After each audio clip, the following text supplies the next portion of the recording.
ever forget. We will never, never, ever forget. We will never, never, ever forget. Oh, oh, oh, oh, oh. We run, oh, oh, oh, oh. And oh, oh, oh, oh, oh. Yeah, we roll. We roll. Yeah, we rolled. We rolled. Yeah, we rolled. We rolled. A critical hit to the heart.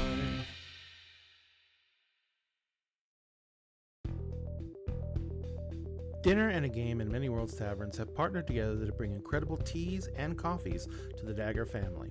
And now you can get 10% off of your orders when you use the promotional code Dinner and a Game, all one word, no spaces, at checkout. And if you use our link, manyworldstaverns.com/dinner and a game, we get a little bit back from Many Worlds Taverns as well. Support excellent products from an incredible small business and help support Dinner and a Game at the same time. And always remember, at Dinner and a Game, we always save you a seat at the table.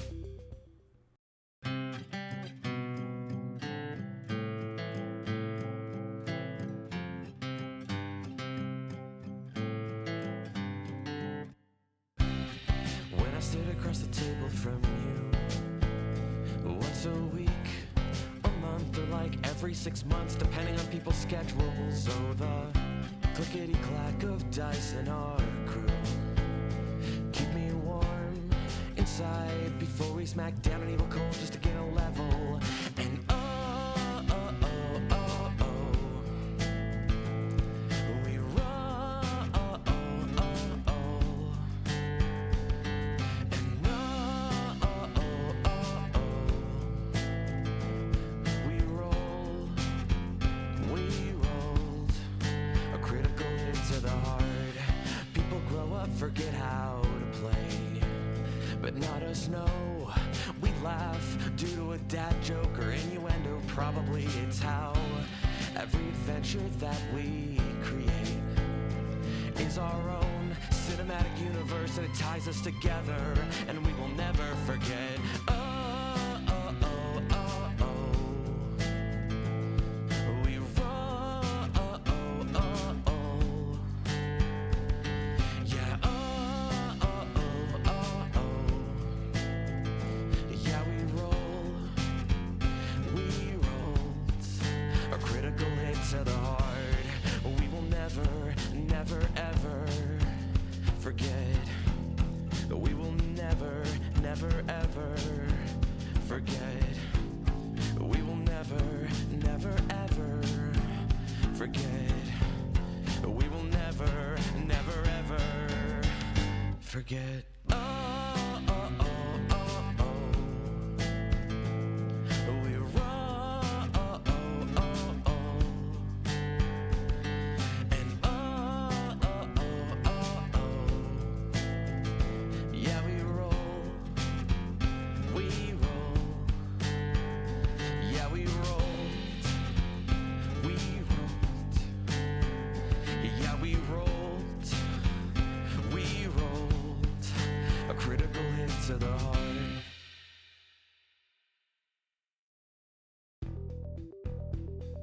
Dinner and a Game and Many Worlds Taverns have partnered together to bring incredible teas and coffees to the Dagger family.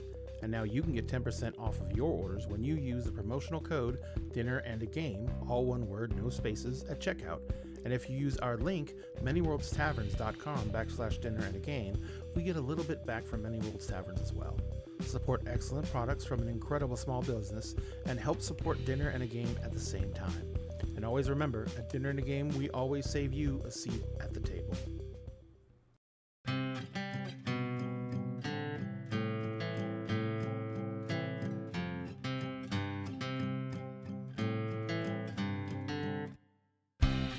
When I sit across the table from you, once a week, a month, or like every 6 months, depending on people's schedules. So the clickety-clack of dice in our crew keep me warm inside before we smack down an evil cold just to gain a level.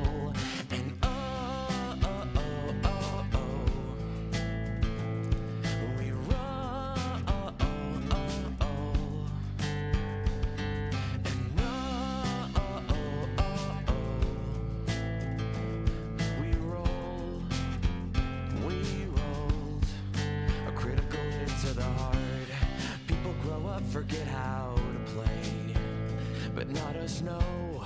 We laugh due to a dad joke or innuendo. Probably it's how every adventure that we create is our own cinematic universe, and it ties us together, and we will never forget. Oh, oh, oh, oh, oh. We roll. Oh, oh, oh, oh. Yeah. Oh, oh, oh, oh, oh. Yeah, we roll.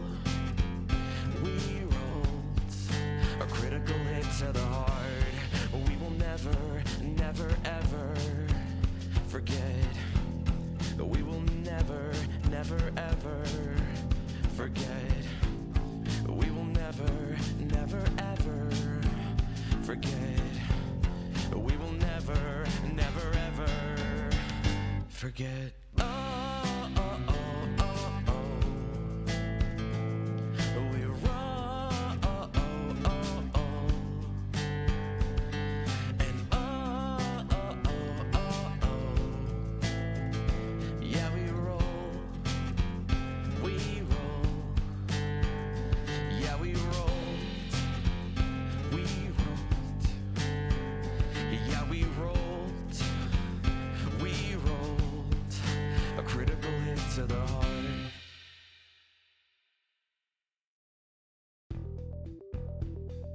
Dinner and a Game and Many Worlds Taverns have partnered together to bring incredible teas and coffees to the Dagger family. And now you can get 10% off of your orders when you use the promotional code Dinner and a Game, all one word, no spaces, at checkout. And if you use our link, manyworldstaverns.com/dinner and a game, we get a little bit back from Many Worlds Taverns as well. Support excellent products from an incredible small business and help support Dinner and a Game at the same time. And always remember, at Dinner and a Game, we always save you a seat at the table.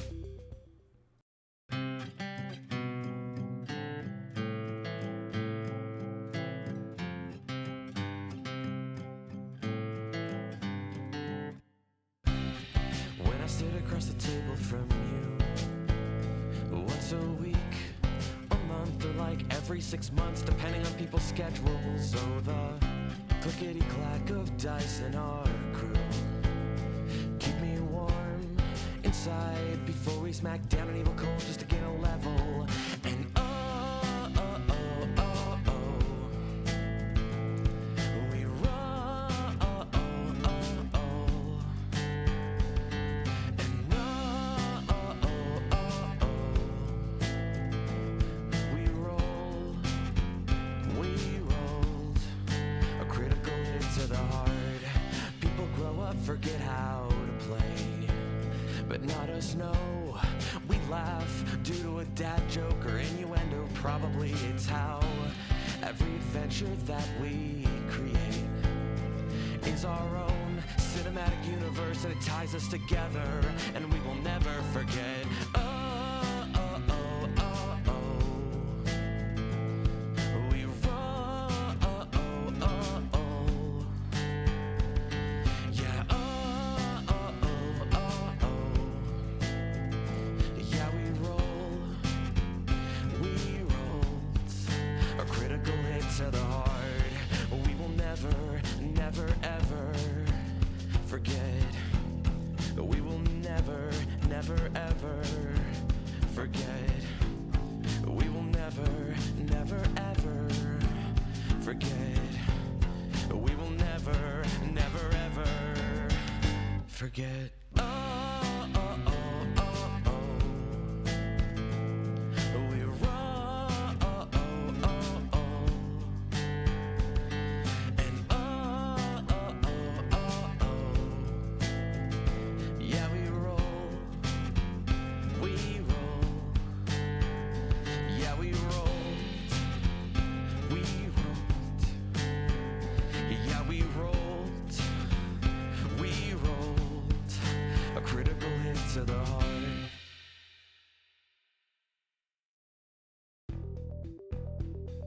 Dinner and a Game and Many Worlds Taverns have partnered together to bring incredible teas and coffees to the Dagger family. And now you can get 10% off of your orders when you use the promotional code Dinner and a Game, all one word, no spaces, at checkout. And if you use our link, manyworldstaverns.com/dinner and a game, we get a little bit back from Many Worlds Taverns as well. Support excellent products from an incredible small business and help support Dinner and a Game at the same time. And always remember, at Dinner and a Game, we always save you a seat at the table.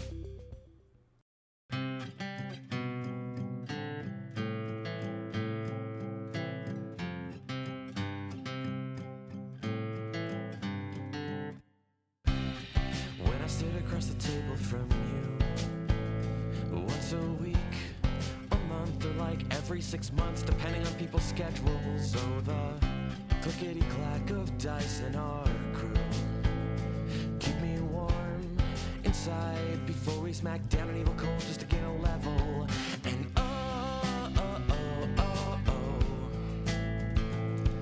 we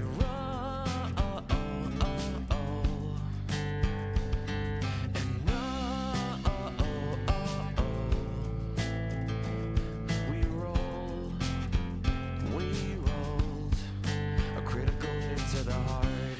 People grow up, forget how to play, but not us, no. We laugh due to a dad joke or innuendo. Probably it's how every adventure that we create is our own cinematic universe, and it ties us together, and we will never forget.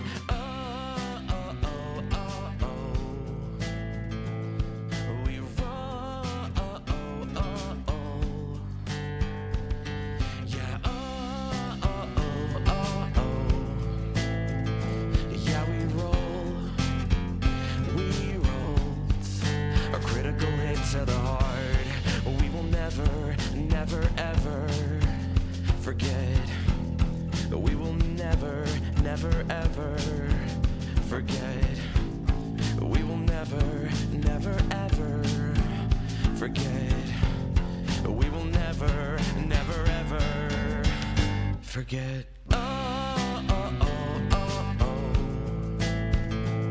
We roll. And yeah, we roll. We roll. Yeah, we rolled. We rolled. Yeah, we rolled. We rolled a critical hit to the heart.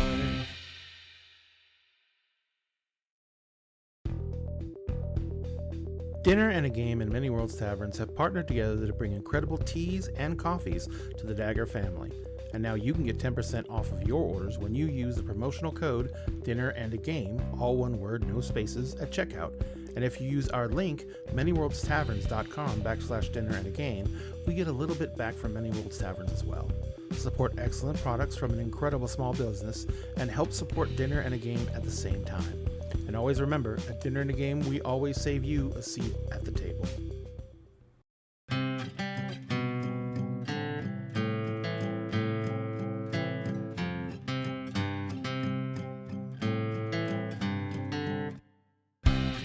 When I sit across the table from you, once a week, a month, or like every 6 months, depending on people's schedules. So the clickety-clack of dice in our crew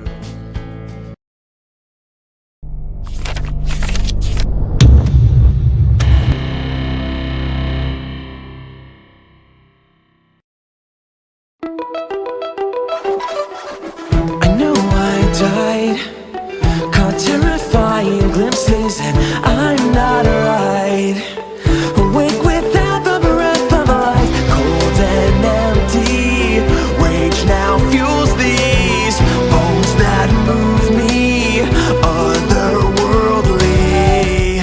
'Cause I can't breathe, you owe me an eternal sleep, a rest from numb and hungry. 'Cause I don't breathe, an eternal freak. You get what you reap. Revenge is all I seek.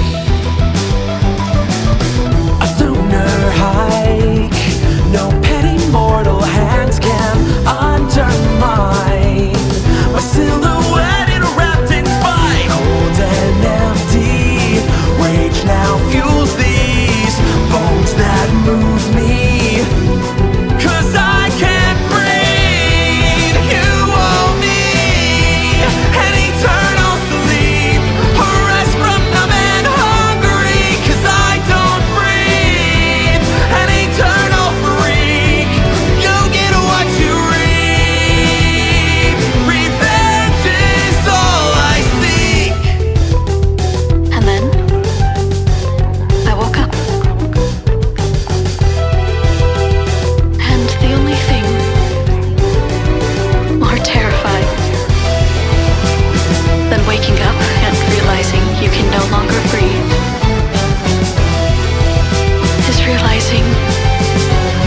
no longer have to. 'Cause I can't breathe. You owe me an eternal sleep, or rest from numb and hungry. 'Cause I don't breathe. An eternal freak. You get what you reap. Revenge is all I breathe. You owe me an eternal sleep, or rest from numb and hungry. 'Cause I don't breathe. An eternal freak. You get what you reap. Revenge is all I seek.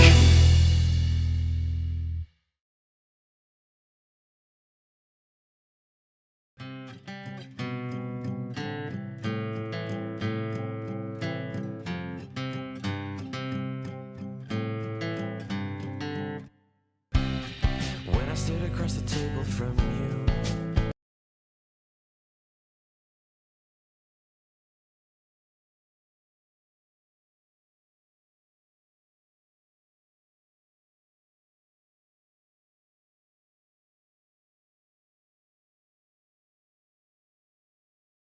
We're having audio issues, Ren. I'm sorry.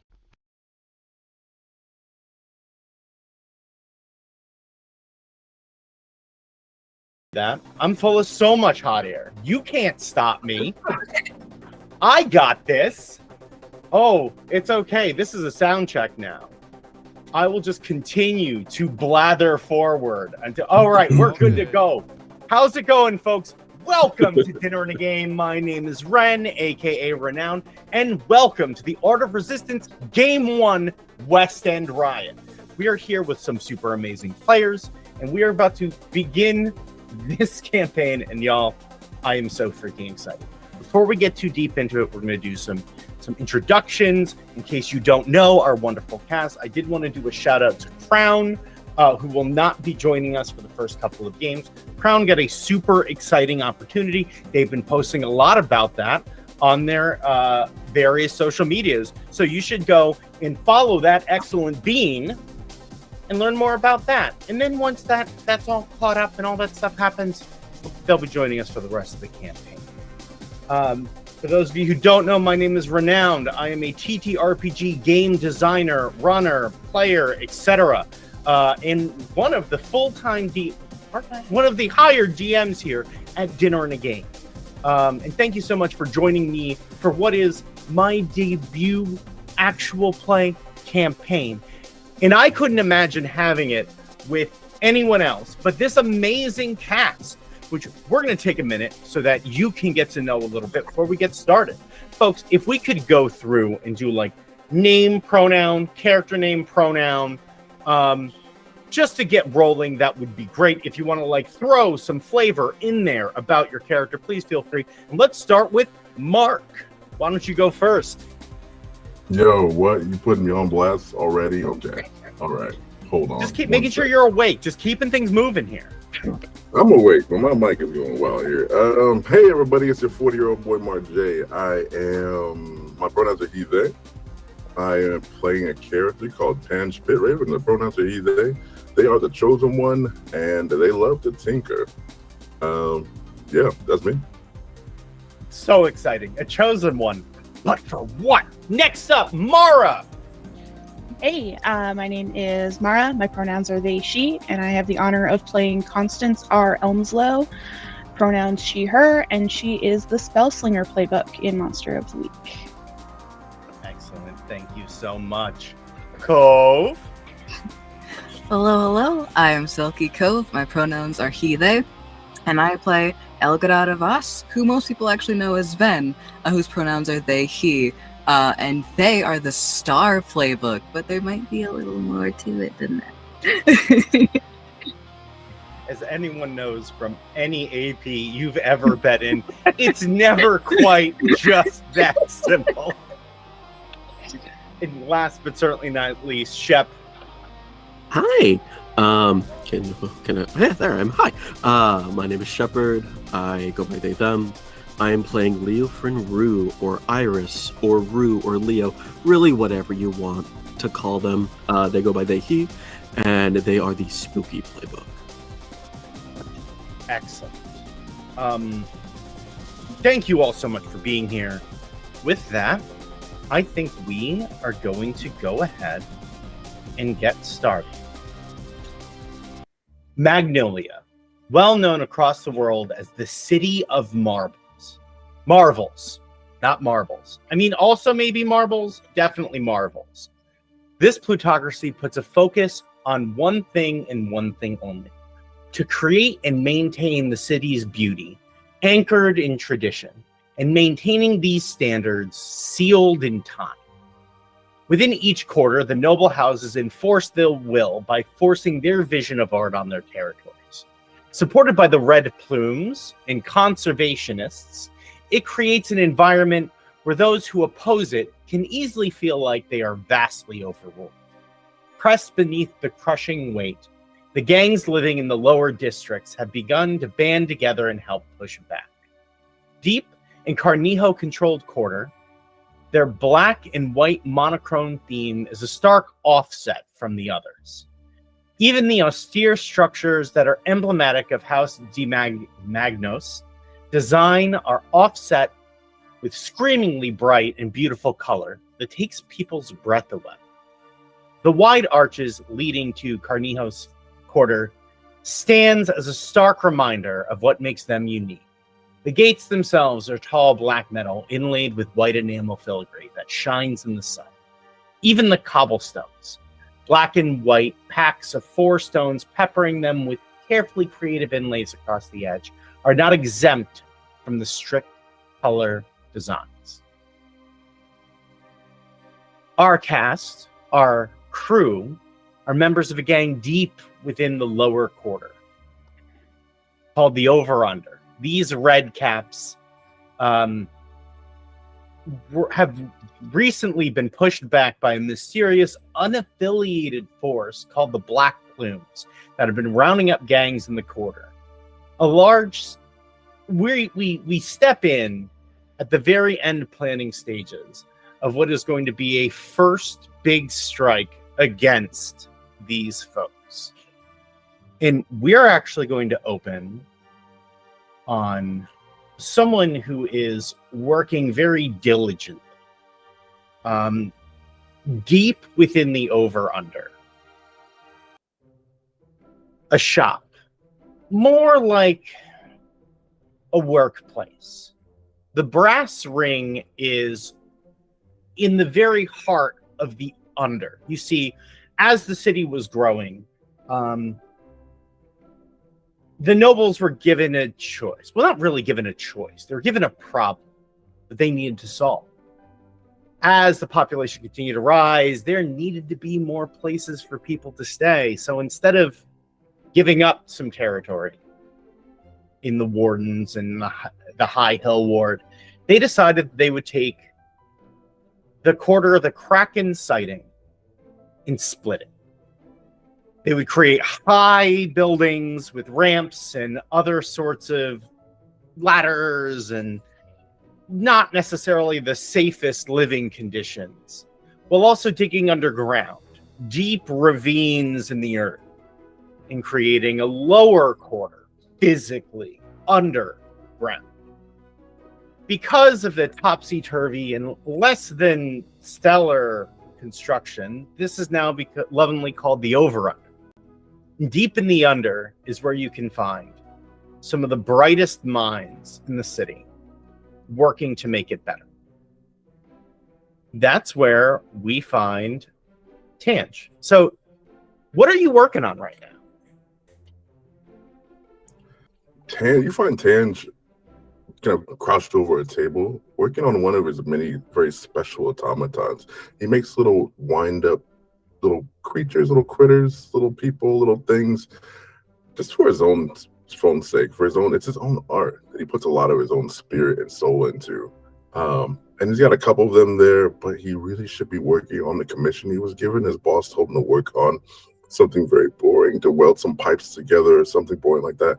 But he's kind of just taking the time to really just, let's say, zone out and focus on his own special tasks. You're working on this automaton, and you are you are intensely focused. And minutes bleed into hours. Hours bleed into who knows. As it often is in the shop, time seems to be relative when you're in the throes of creation. That is until you hear a loud crash and the wall shakes with a thrumming boom from the other room. Yo, what the hell? I run into the other room, see what's going on. Standing in the center of another, what was once a semi-in-place workroom, is Sliver Glassbane. Sliver is a tall, robust woman, strong shoulders, all of the years of her working as a blacksmith to create things here give her the sort of physique that means people often do not give her trouble at the brass ring lest they meet the wrong end of a hammer. Smoke is billowing out of this room, and she is standing in the middle of the room now, and at the far end you see just a black scorch mark that fills the entire side of the room. And as she stands there, her visor blackened from the blast, she just tilts her head and rubs her chin. It's like, the ratios were off again. Very well. And she kind of walks over to a side, and there is a chalkboard that is now cracked. And she takes just a rag and just starts wiping down the board. I run to the side of the room and pick up a massive set of bellows. We've been here before where the ratios have been off and there's smoke everywhere, and I'm just pumping these bellows like, are you okay? What the hell happened? Oh, you know how it is. Working on a new propellant. We already have some of the horseless carriages that the nobles are obsessed with. But in order to make them more cost-effective, we need a more cost-effective fuel. That is proving. She glances over at some of her notes that are still on fire. From the bellows on this thing, trying to put everything out. She just kind of takes a bucket of sand, and from where she's standing, it is 5-gallon bucket. And from basically where she's standing, just throws the sand, and it's thrown with such force that it all just flies across the room as a compact, it's almost a one solid unit before it hits the desk with a crash that helps to quell the damage. She kind of gestures for you to continue. You're working on a propellant? I love propellants. You could have asked me to help. I would have been right here. I could have helped. Yes, of course.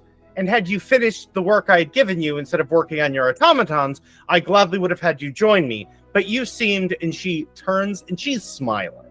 Even the visor comes down to just under her nose. You can tell that she has a bit of a grin on. She's like, you seem little busy, so I figured I would leave you to it. I mean, it's still noon, right? Oh, no, we're leading well into dinner at this point. Didn't you have a meeting that you needed to be at? Okay, I got a little distracted. You're right. But listen, if you're working on propellants, I love propellants. I like things that go and make fire and blow up. And just let me help you, okay? Just let me help you. Gotta bring me in. My meeting? You'd said that you had something at the Sunken Triptych tonight. The Sunken Triptych. Okay, I gotta go.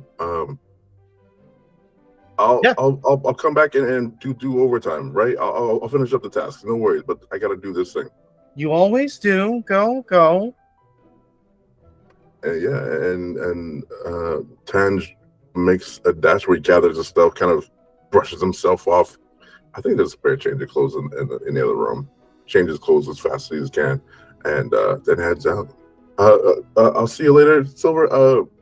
Don't work on anything fun without me, okay? Yeah, she walks out from behind, and she removes her like very heavy leather smock, and she is wearing tighter, very like waxed canvasy pants from the work that she does, and like some ruffles in the back still, just for a little color. A corset that is not tied very tightly, but it does have a series of like loops for tools and things that are hanging off of it. So it's more of a utilitarian piece than for anything else. And she kind of brushes like a series of lenses away from the standard glasses she has and nods. Yeah, just go.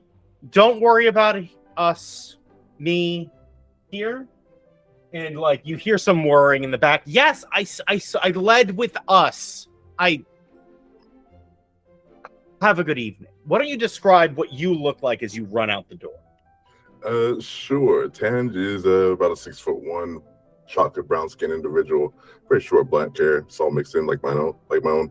Usually dressed in like tinkering leathers, kind of a thick leather smock, just to protect from the flames or any sparks, or just keeping you got a metal shavings away from the skin. Kind of a looser fit, kind of hides any tools or weapons or small machines he might be working on.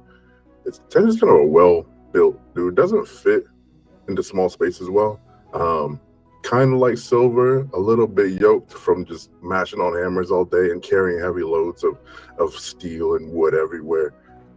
Yeah, I think and 9 times out of 10, there's just soot on their face, and just hands are dirty hands, usually little rough hands. But I think that's Tange. Oh, excellent. So you make your way into the streets, and the under, while it was built with utilitarian means in mind, as with everything in the city, it's the people that live there that give the streets life. You have put so many hours in running gas lines that are basically hacked into the main like gas veins that run on the main street to run them down here so that gas lamps light the entire underground. Well above you, you can see like the bridges, and like there's this basically almost like a canopy that keeps most of the sunlight out, but also keeps things from falling from higher levels down and hurting people on this level. But even still, like the art on the underside of the ceiling, and just the energy here, it feels and breathes of community as you make your way towards the sunken triptych. Leo,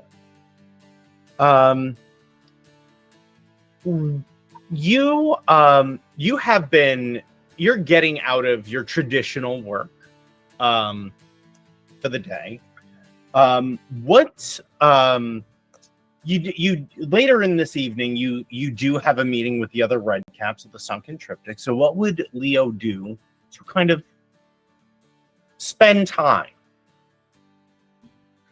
I think Leo, after work, after meticulous hours of testing, planning, writing down notes, having these vials all around his little office of black paint, would kind of wipe off some of the paint off of their face, and buck up, take off their work clothes, put on their attire, which is not very much different from their work clothes, and walk out and just enjoy the streets. This individual, Leo, you see, is average height, maybe 5'6", maybe 5'7", a billowing bushy, dark hair that's kind of wild and matted and ends in gray tips. You see that they wear one monocle, and they don't have the other. They don't have full eyeglasses because half of their face is metallic. From the left side over, it is chrome interlaced with these tubes that run along their face to the back, as well as their left hand is also fully metallic, along with their right leg. That also have these tubes that glow with some color, whether it be paint or oils. It shifts between blues and reds and yellows and greens. And their left eye just kind of glows a little orange-ish, as it's also metallic. And they start to whistle to themselves, walking along the under, and their voice has an undertone of synthetic quality to it. They have a little cane that they're just kind of spinning around, that they're walking with, and just wants to see what's happening out in the streets. So yeah, as you're heading out the door, you hear some of the other members of your organization clique working. You hear, Wyatt speaking in like not like hushed tones, but very focused tones, with Sierra off in a side room. And as you go to make your way to the door, Zemia Till is standing in the doorway, where they tend to at all times, just to make sure that anyone who comes in is not causing trouble. So, calling in today. I think this is a good spot. How was did anything happen? Anything exciting? Anything weird? And Leo will tip their hat. Nothing too exciting. I think. Oh, did you hear what happened? I hear a lot of things. What are we talking about? One particular? Like, she like kind of they look around and they lean in. They go, Black Caps in Delfino Market. Oh, yeah. we didn't know before. No one's seen them out of the over-under in the Warden before, but apparently they're starting to cause trouble elsewhere. Trouble, you say? That's good to know. Word is that some people have gone missing, but that's the most I've heard. Okay. Well, good to remember. Or I might forget. I'm not sure. But I'll keep it right here. Do you want anything from the Sunken Triptych? Anything? No, I have a date, so I think I'm going to save my time for that. You have a date? Ooh. That hasn't happened in years. No, someone asked me to go to the Dominant Seventh, and I don't get on the over very often, so I figured we'll see how it goes. If you guys get into any drinking, I worry because you can slam back drinks. I do remember that. I think I remember that. You remember correctly. I'd be more worried about anyone who decides they want to fight me on the over. It's a long ball. I remember all the broken bones. Well, you take care of yourselves, Emmy. I hope it goes well. Please don't kill this individual. Bye. And we'll skip out the door. You definitely take the scenic route. You're making your way through the under, and like as you're traveling, you're definitely seeing signs of kind of like the struggles that you folks have been having with the plumes. You see that there are walls where just yesterday someone had put up street art, but the paint has just run. Nothing seems to stick to the black and white enamel, no matter how hard you try. It'll maybe, seem like it's going to set. It's something that you've spent hours trying to research exactly how it works, but you're still not quite sure. But it kind of fills you with excitement because you know that the Purple Dragons have been working on something and that they're going to be bringing to the triptych tonight. And you're very interested in seeing how that works.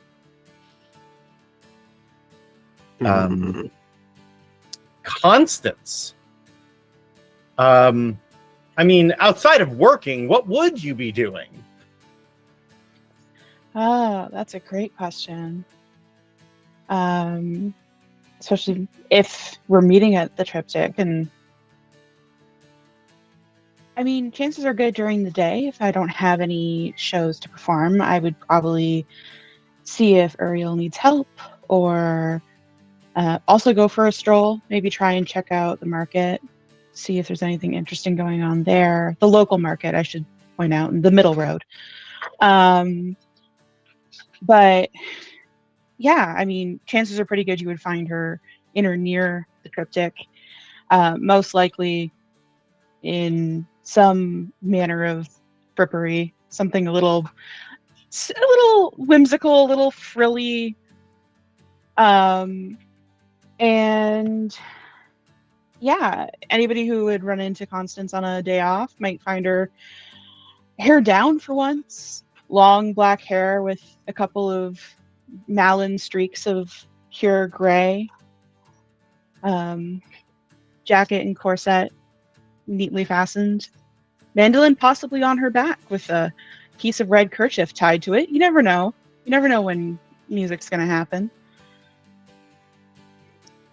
Wonderful. So as you do head to the middle market, and so the middle market is on the original floor of what was Kraken Sighting, and it kind of fits as like the nexus between everything. Here, elevators and lifts that have been created by the people living here to make it more accessible to those who can't walk up a million flight of stairs, which was the noble's original plan. Work in concert to lower people and raise people to the different levels and from. And it is a bustling market, even in the latest of evenings. There's actually like a steady roll of people who sell different goods throughout the day as they make sense.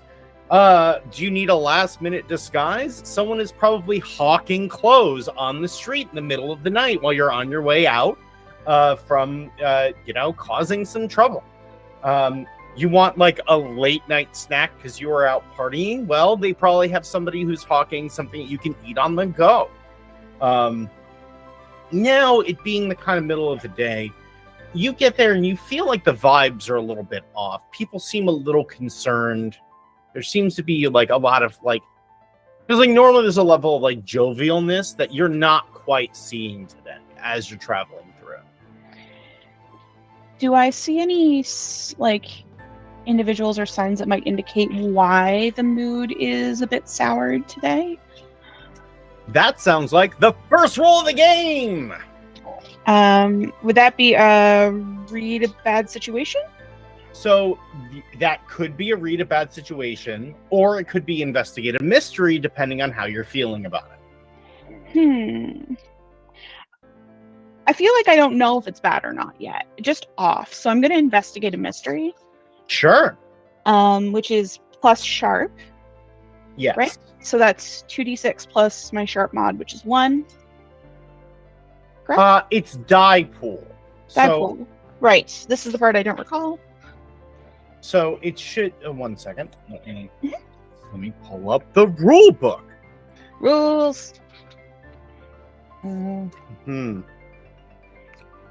Goodness. Why am I in the wrong place? Why am I always not where I need to be when I look at these books for the very first time? So when you do a move, each move is triggered when a particular situation happens and follow the instructions. For example, the move is So yes, so you would roll your dice and then add the modifier. Okay. So I will roll my dice for Constance. I will also openly say you are absolutely right about that. So I got an 8 altogether with my +1 sharp. So you looking at the rules for investigative mystery, on a 7 through 9, you can hold 1. So there's a series of questions that you can ask here. Mhm. What happened? What sort of creature is it? What can I do? What can it hurt? Where did it go? What was it going to do? And what is being concealed here? Okay. I feel like what happened or what is being concealed is probably the closest to what I want to know. So I'd like to know what happened here. So in this moment, as you're like hearing people whisper and things like that, people are concerned. The red plumes have been more active, but it's not just the red plumes. The black plumes have also been moving around, and seeing as they are, no one actually knows who they are. Like the red plumes, you know, their specific goal is to like just keep things the way they should be art-wise. And while they do tend to be pricks, they're not necessarily the worst, but this other group, no one quite knows what their goals are, but nothing good happens when they're around. And people are really rattled that they have been that they moved on Delfino Market, because causing trouble in like the over-under or, you know, even the warden, well, that's one thing. The Delfino Market is pretty much protected by all of the nobles as the main market of the city. And so causing trouble there is generally a death knell for anyone who's involved. And so that is a very bold move, which means that they are willing to be bold in that area. What happens when they come back here? Okay. Also, it looks like we are giving away... Oh, if you're on our Twitch channel, we are giving away one of our 17-inch long fidget dragons. That's exciting. Thank you so much, Ray, for that. But yeah, that's what's going on the street level right now. Okay. And I presume, like, I'm pretty comfortable with, like, what Delfino Market, no, which is not where I am, right? Yes. I know that. But with sort of how Delfino would normally run, so the fact that people are, like, a little skittish here makes sense. Okay, that is good to know. I don't know if I can do anything with that right now, but it's good to keep in my back pocket, especially for the meeting tonight. Is anyone selling supplies for, like, knife sharpening? Oh, absolutely, for sure. But you also know that if you just need to use something for now, that Uriel has all of that stuff down at the trip deck. Right, but if I happen to see someone who has stuff for knife sharpening and I wanted to trade with them, maybe I can get some street level info. Sure. Yeah, you see, you know, a short, like a burly looking person who's selling like a lot of different different wares that are in like the repair and maintenance kind of sphere. So like nails, hammers, adhesives, they have like a lot of like whetstones and things like that, as well as like hand tools and things like that. Cool. So I'm gonna approach and just ask, like, hey, what are the whetstones going for today? And then I'll I'll tap my pocket and be like, my knife's running a little dull, and I lost my last whetstone. Oh, yeah. So that'll be 2. Well, wait. You work for Uriel? Yeah. And make that 1. Okay. I'm sure I can produce. Can I produce that without issue? Oh, easily, yeah. Okay. So I reach in and grab one. Do you mind if I just take a moment here and sharpen it real quick while I've got a moment? I can do that for you if you'd like. Oh, sure. How's the market been today?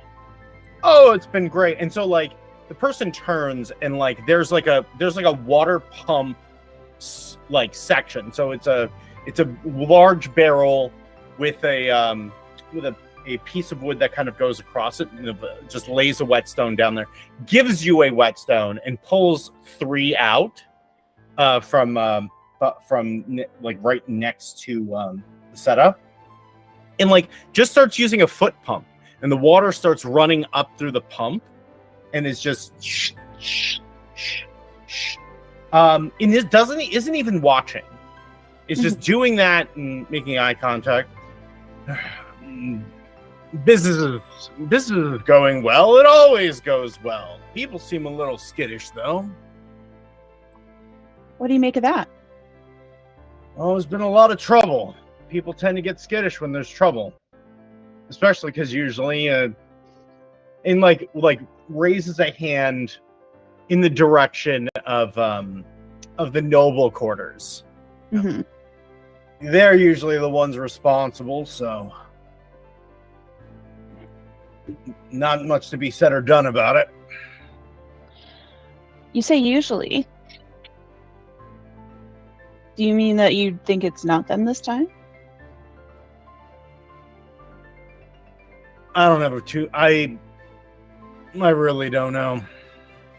I just wish they'd leave us the hell alone. I hear you.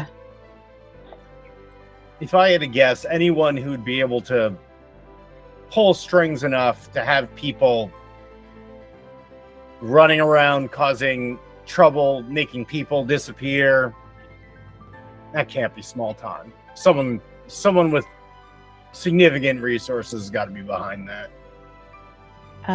Constance raises her eyebrows at disappear. Oh, well, I guess I'll have to. I mean, I suppose that explains why everyone's on edge. Yeah. It's been a little rough. But we always get through, right? That we do.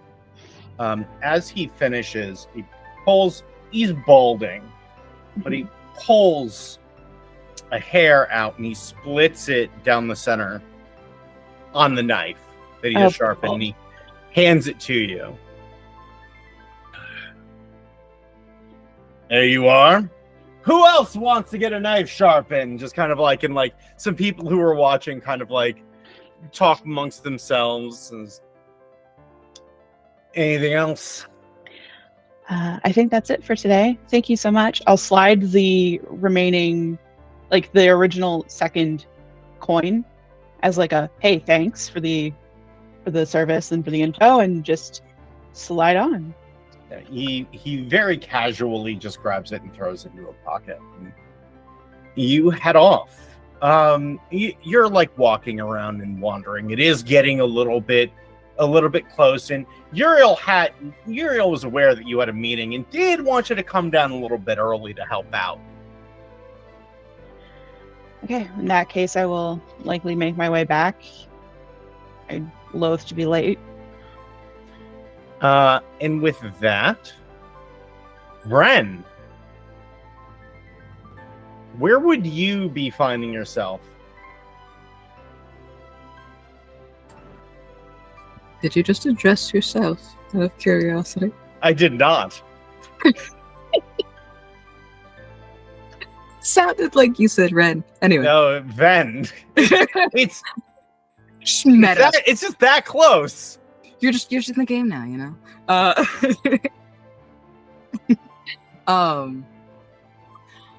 Ven is probably Oh, if graffitiing stuff isn't working at the moment, I think Ven is taken to flying up above the little like canopy type thing, and then stalling and letting themselves drop into the canopy just repeatedly. For the thrill, the fun, the adventure. So being in the over and doing so the over, it's a very different vibe. While it is at the highest level, a lot of the smog and the smoke from the fires below do give it a misty, foggy quality. While the light on the lower levels, there's a lot more of it more consistently because a lot of it's not natural. It's a very cloudy day today. And so everything kind of has this gray, overcast, misty quality, which honestly, for trying to ride updrafts and things like that, it actually makes it perfect. You do see every once in a while as you're falling, someone like panic for a moment and go to walk over to the edge, and they see that you're just whoop, and kind of go back, and they roll their eyes and they see themselves off.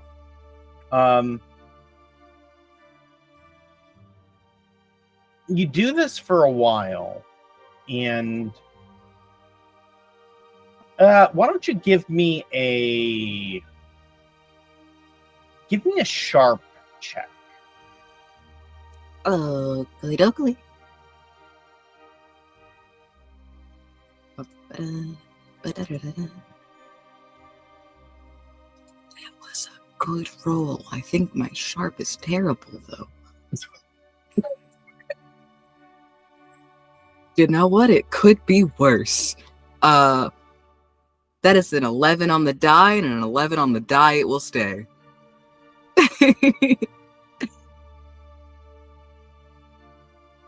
As you're doing this for a while, because you're killing time, right? You are getting this. You start getting the sensation that someone is watching you. Not like in the sense of someone like running over and seeing, but like for an extended period of time. And then you begin to notice that the air seems to get thicker and a little bit heavier around where you're doing this.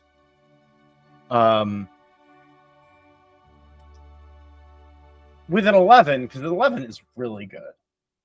Let me just 5 check. and a 6, and I have a 0. Yeah. It's like on the 10 plus, you normally hold 2 for basically any skill. So you recognize this. So recognizing that, like, because you would normally hold 2 on like any checks, what do you try to do when you realize that? I think Ven's first response is to, as they're probably falling one of the times, stall themselves in the air at the point that they're at, and just give a, if you wanted to join, you could have just said.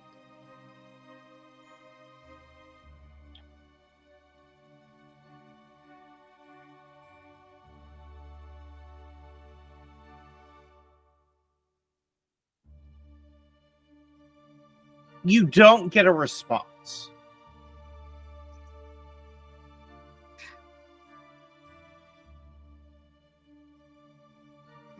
I think the next thing Ven does, after waiting a good little bit, to be polite, is they turn their head kind of towards where they think the presence is coming from, and they just go, and then keep falling. So you not only look in the direction that they think they're in, you spot them. They're wearing like a heavy cloak with a deep hood. So it's very hard to kind of like see really the form of them. But it definitely appears to be a cloak from it's a university like uniform style cloak. The colors and the design you don't immediately clock, because like the design being a little bit different could mean a lot of difference, and so unless you've like spent a lot of time at the university, it might be hard for you to discern. But this is definitely someone from the university, and when you do that, they kind of like bow their head as if to like acknowledge, and they slip back through some fog. But you notice that they set something down first. Oh, I gotta go look at that. So then we'll abandon their repeated futile task of not falling, and we'll head over to see the item. Ending your Sisyphusian task, you head over and you pick up a little vial of black paint.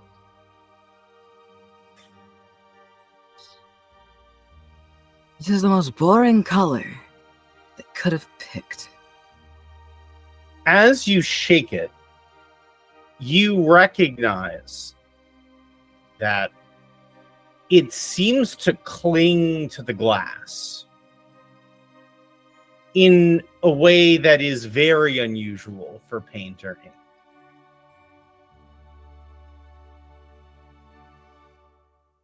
And as you do more of that, you notice that the cork on the inside of the bottle seems to become permanently stained with the color. And as you've done it more, you see that the paint seems to be creeping up the cork.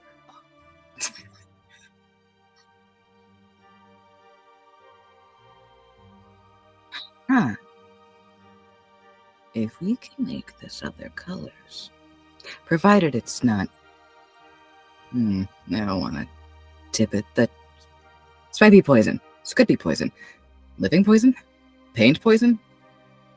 It's cool, though.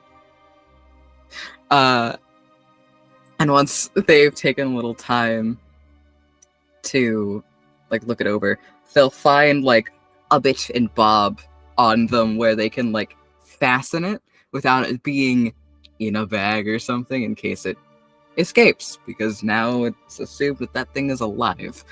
All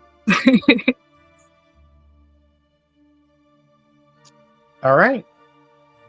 It's at that moment you hear the bell tower ring,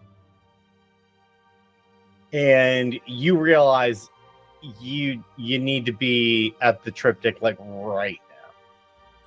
Oh, I'm like, oh, right. Looks around to absolutely no one. Bye. And starts flying at top speed towards the sunken triptych. And what people see flying is they're not tall. Like around their height. Yeah, they're 4'2". And they are part person, part hummingbird, as is evidenced by the wings behind them and the tail feathers, which are these beautiful blues and greens that are iridescent and look almost akin to stained glass. Ven himself has a figure that's a bit more on the masculine side, but still in that very androgynous zone with sun-kissed skin, freckles absolutely covering the body. And then blues and greens and reds and like corals peeking through as part of their skin tone. They have these large doe eyes that are golden and have these iridescent flecks in them. Their hair is curly and kept up like in a partial kind of ponytail bun thing that is failing miserably because hair is still all over their face. And it is a almost iridescent-esque teal with various different colored stripes and splotches in it. They and that alone has given them the reputation of, wow, you are doomed from the start, because they've lived here their entire life and they definitely don't fit that monochrome theme there that they've got going on. And that's not to mention the massive piercing that they have and the absolute amalgamation of tattoos that's all over their body. If Howl's Moving Castle, like the Howl's bedroom, was a person, you're probably looking at it. Jingly and maximalist to the fullest. With a cane strapped to their back and a lyre kind of on their back hip as they mew. You head down and you head into the Sunken Triptych. And so this place is it is, everything here is made with great care and with great love. From the bar that was hand manufactured here, to the chairs, the light fixtures, to even the paintings on the wall. Everything here was something that was made either by one of the proprietors of the Sunken Triptych or a patron.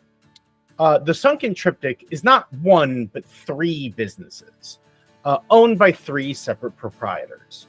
Down in the under, it's hard to actually own land or property just because it's under something else. And so, like, owning that land is hard.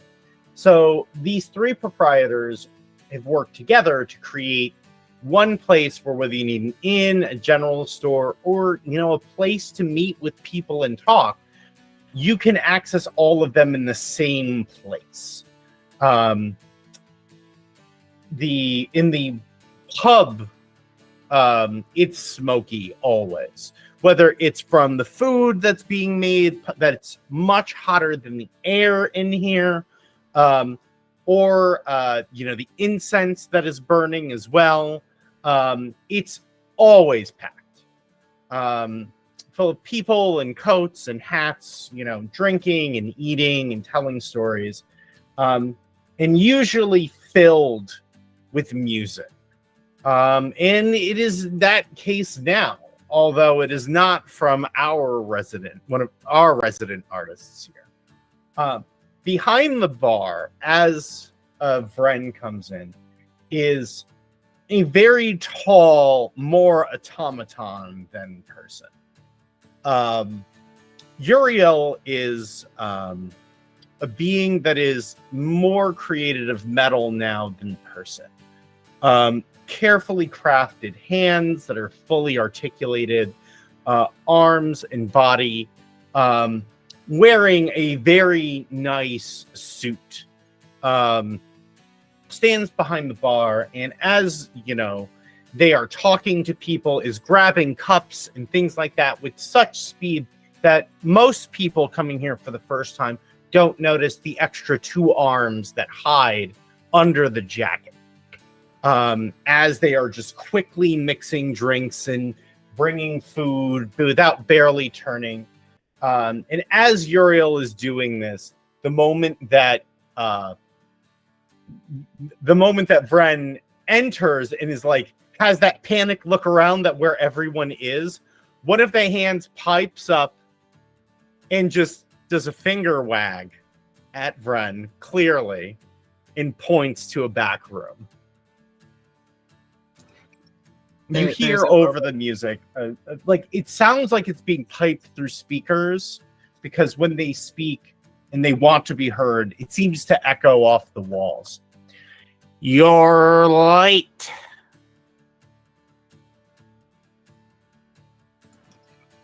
I'm not late. I can't be late. I'm an integral part of this meeting. This meeting doesn't start until I'm here. I'm not late. And not bothering to stay and like face the statement they've made. They're heading back towards the room. There are the back rooms which are on this floor, and then there is the back room. Dug even further into the bedrock by hand by Uriel, under a set of stairs, through a trap door, is the haunt of the Redcaps. It's practically a clubhouse. It's full of beautiful art, lights. There's water, and actually like other assorted drinks that are piped directly down here. And as you come down, everyone is waiting for you. The meeting has arrived.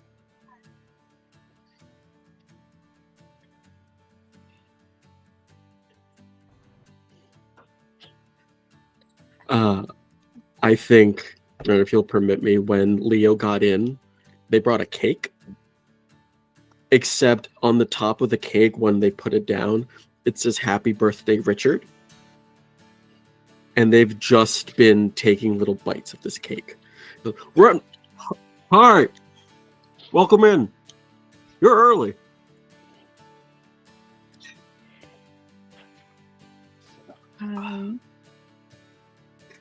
Constance would wave, except Constance currently has a tankard in each hand because Tange and Constance have not cheersed yet today. I'm sorry, I've just been working on this thing. Shall we?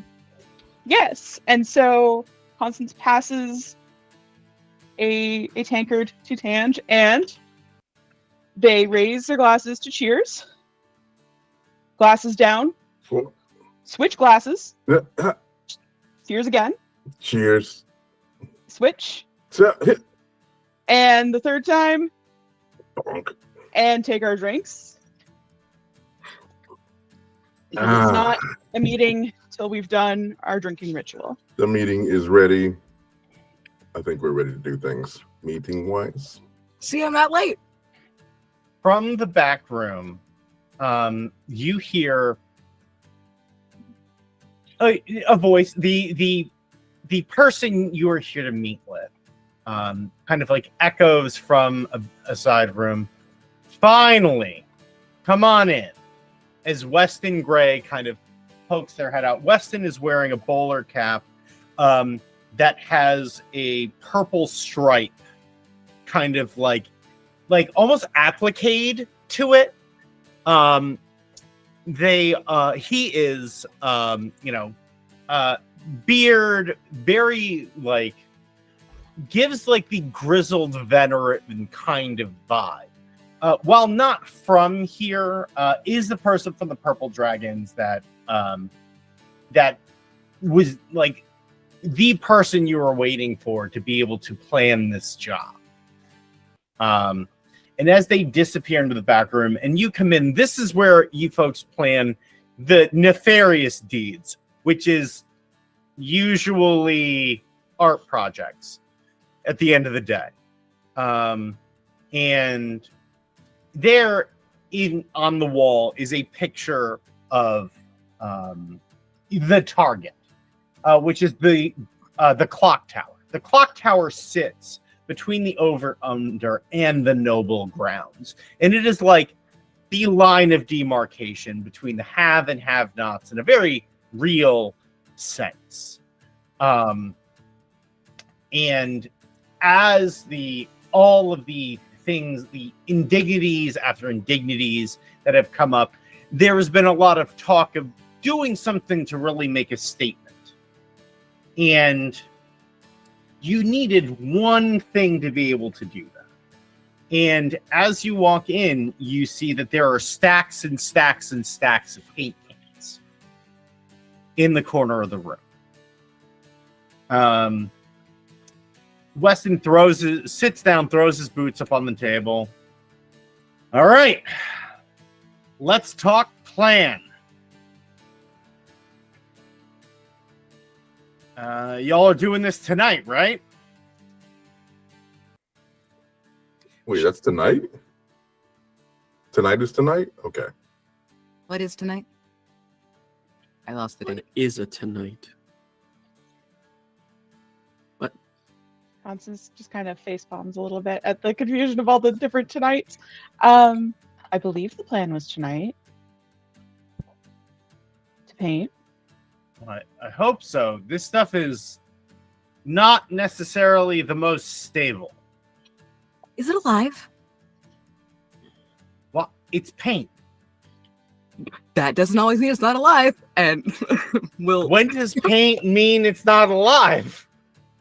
hold on. I unclip the vial they got. I'll hold it out. Leo, you immediately clock that vial. It's the paint. Leo, the moment that vial comes out, is scuttling like a crab over to you and is just looking at that. How did you get that? University student. Of course it's a universe. Can I see it, please? Don't shake it too much. I don't think it likes that. And I'll hand it over. It will start turning it over, looking at, examining it. The monocle, they kind of turn it a bit, and a couple lenses come out, and is just looking. Does it appear to be the same type of black paint as the one in the? Okay. Is it common for students of the university to have black paint? Please remind me. It is uncommon for anyone to have this. No less some university student. Yeah, that's that's a problem. Well, another one to the collection at least. I found that fair and square. You're right. Sorry. Well, fair and And we'll- square. See? We'll hand it back. So, do we have A to B on what we're doing for this plan?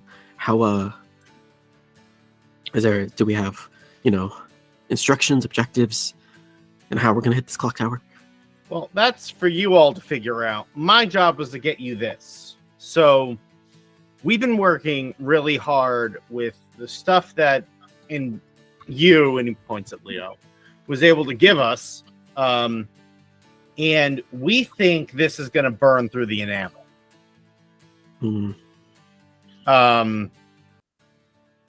Given traveling with it, it can be a little. It's not going to explode or anything, but like if it's moved around too much, it'll separate and not quite work right. So you got to be a little careful with it. But we think this should be able to break down the enamel and make it permanent. I mean, they'll have to remove it, but it's not just going to run off the enamel anymore. Like, we in the other quarters don't got to deal with this shit. So this is just for y'all. How private is this gonna be? Do we know if there's any plumes around? Can we be as loud and open as possible, or do we gotta do it and then run? Well, and so I would like everyone to roll me, because so you folks have been planning this for a considerable amount of time. And so I would like everyone to roll me 2 investigative mystery checks. And you're going to keep the higher. Alternatively, oh no, read a bad situation is not necessarily going to be useful here.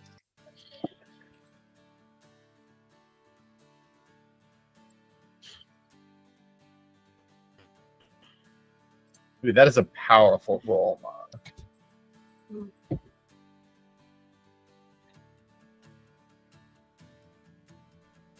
Also, as this is happening, Ven is gonna slide the vial back over to Leo and go, well, now that we've discussed it, I bequeath this to you.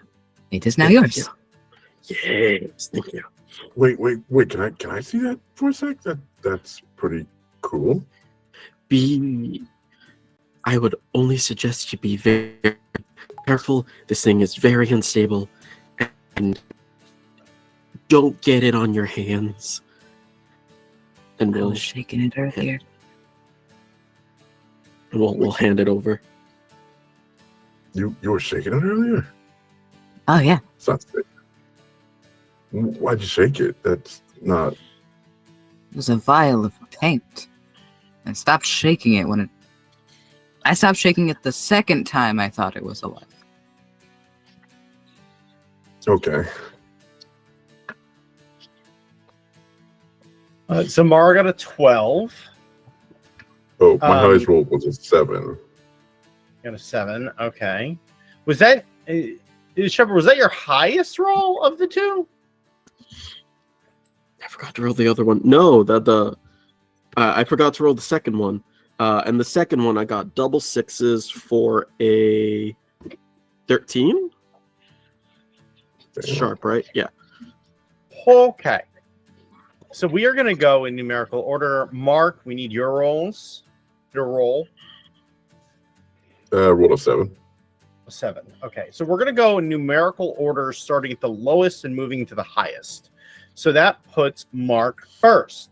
So you hold 1. So for those of you who don't know, in Monster of the Week, there are moves that hunters or characters in this case can use. So when you roll a check, there's a list of things you can do with it, or we can kind of freeform. So for Investigate a Mystery, you hold 1 on a 7 through 9. So you can ask me any one of the questions that are listed there. And like, obviously, if it's not 100%, you can ask me something that's like just barely adjacent and we'll make it. And this is just regarding the mission itself, right? Yes. So this is like the information that you folks have gathered. The clock tower itself is it's not that it's very well guarded, but it is a public place. So it is a place that people will be around. Some people might be working inside. So it is something that you would have to plan getting to it with this paint. And this is an investigative mystery? Yes. Right? Just double checking, sorry. I want to know, I guess, what can it do? So, for what can it do in this situation? You know that there is not dedicated, like, of the places in the city to keep guards watching things, the clock tower is very low in their list of priorities.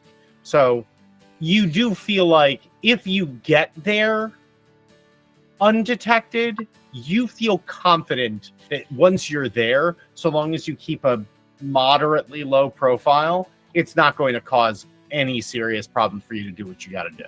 And so there would be opportunity to like play some music and do some of those things while you're doing it without directly alerting guards. You just can't like, hey, let's start a bonfire and scream and burn this place so that people are going to notice that.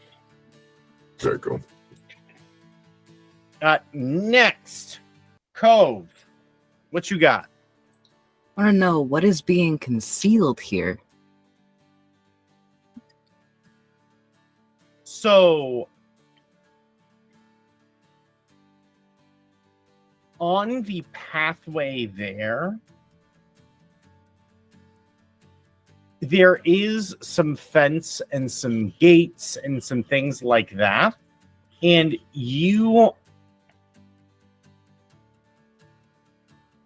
they actually have some level of security that if you were to go over instead of through, it would potentially alarm the guards. So that it was being very carefully concealed.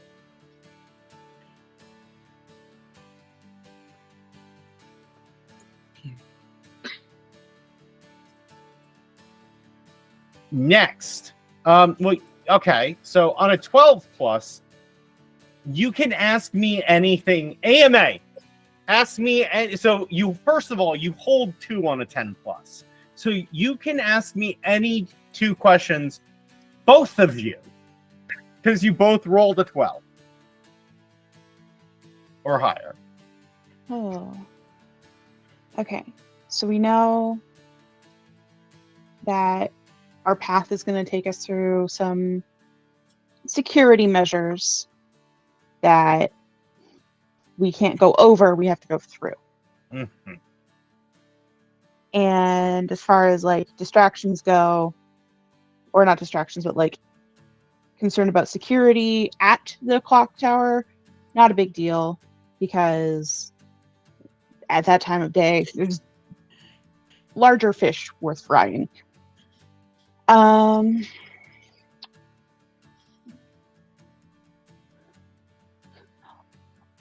Does our plan, as an aside, already have established like where on the clock tower we're painting, or is that a question I have to ask? So here's the thing. When we get there, I want to do like a scene where each of you describe how you're doing that. So you folks get to decide. It's your plan after all.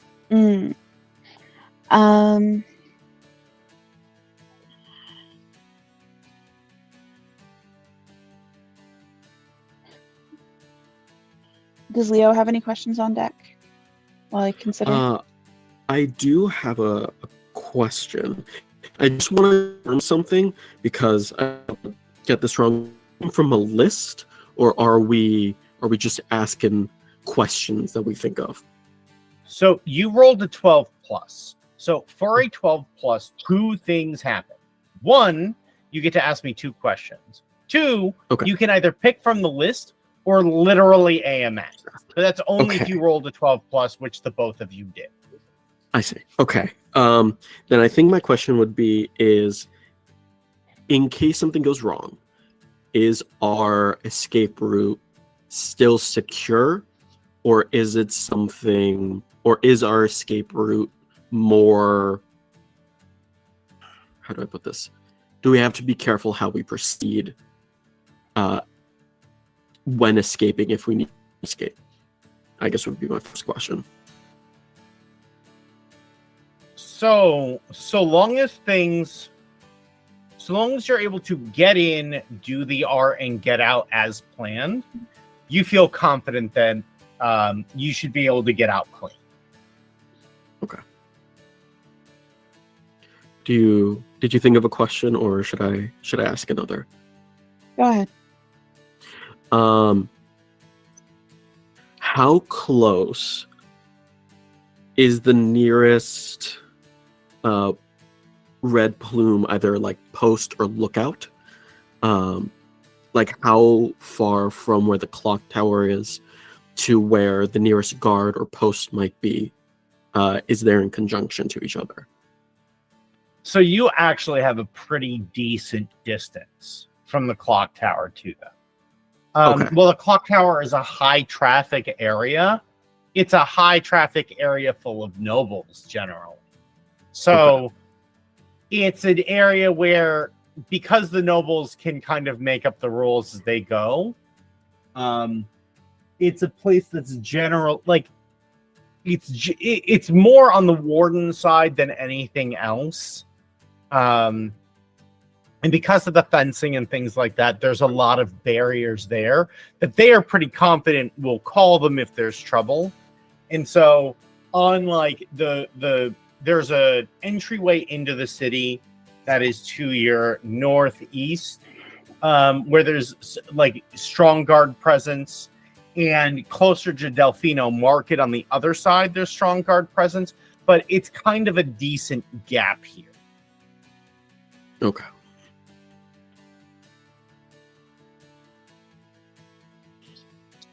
All right, Mara, you have 2 questions. AMA, let's go. Oh gosh. Whatever you want, whatever you got.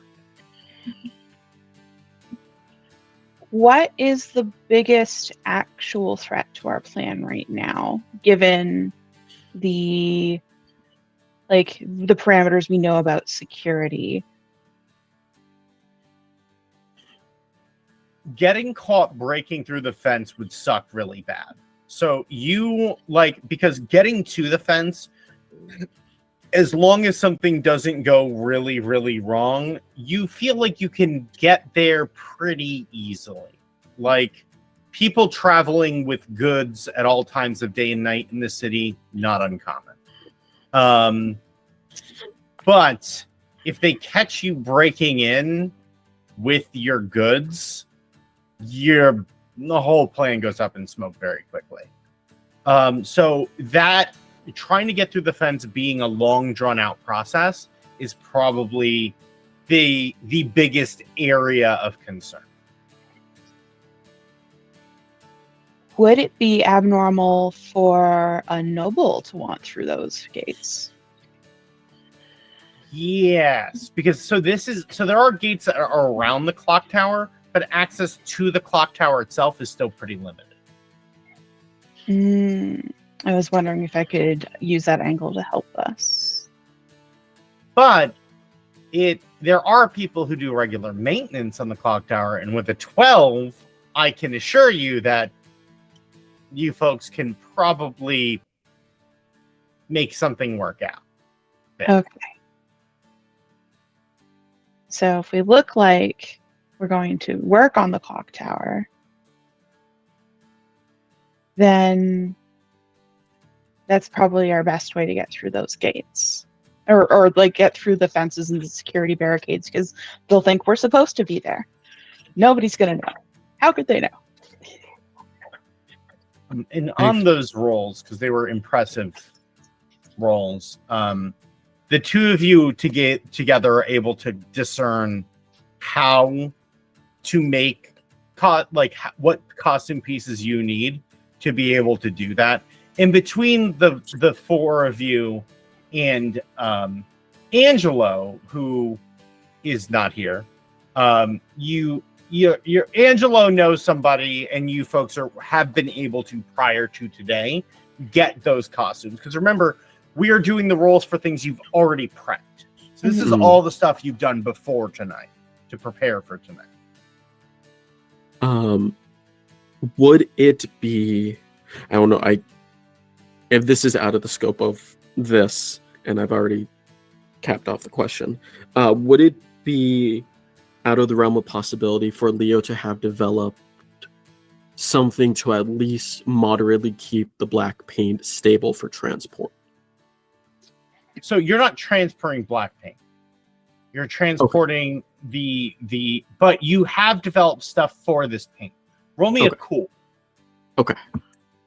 Apology, I think I might have misheard then. No, it's okay.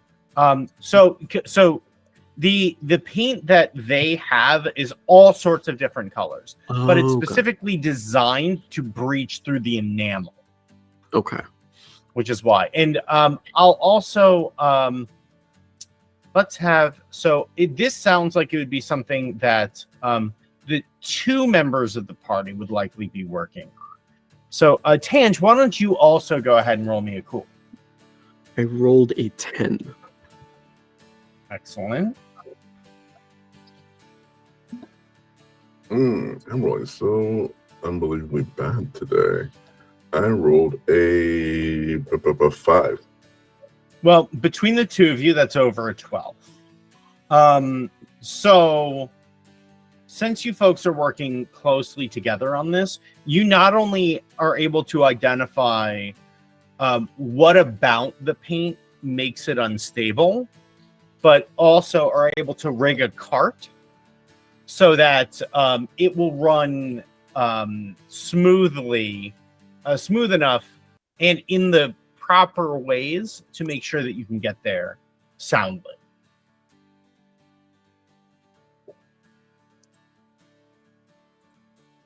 And that's your plan. Don't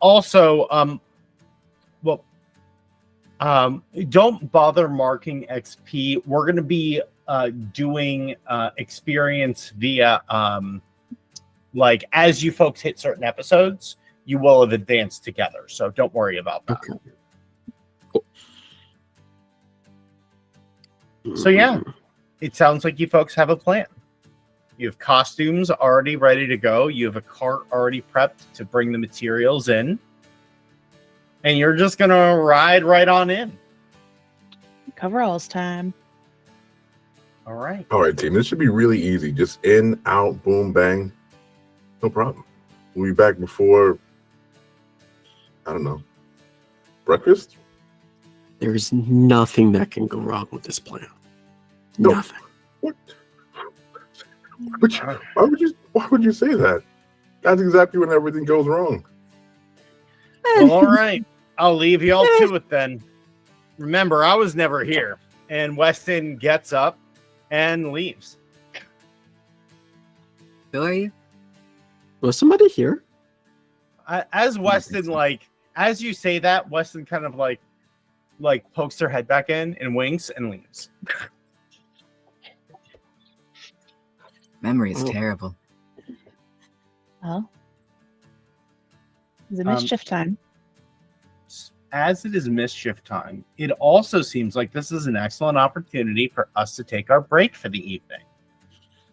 So we're going to take somewhere between 10 and 15 minutes here so that we can prep for the second leg of this adventure. So for those of you at home, first of all, thank you all for being here. If you are watching on any of the many places you could possibly be watching Dinner and a Game, if you come to Twitch, and you go into Twitch chat, and you do !ship, we are giving away a super, super cool 17-inch fidget dragon. It's a dragon. They're dope. So if you'd like an opportunity to win one, please go to Twitch chat, !ship, SHIP in chat to enter to win. You do need to be in Twitch chat when they do the actual thing, and you have about probably 10 or 15 minutes to enter. Oh, it's Shep?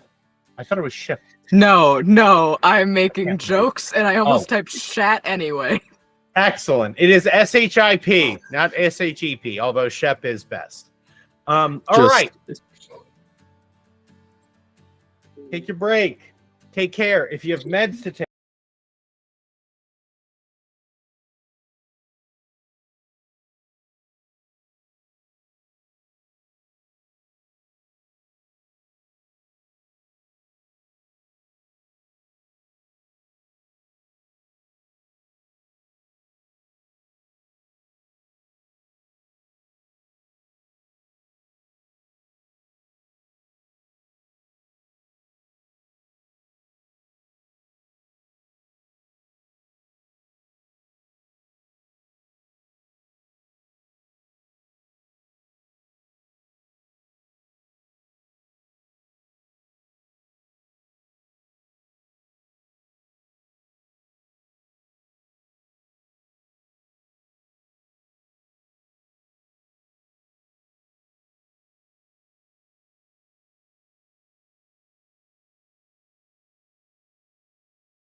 And we are back.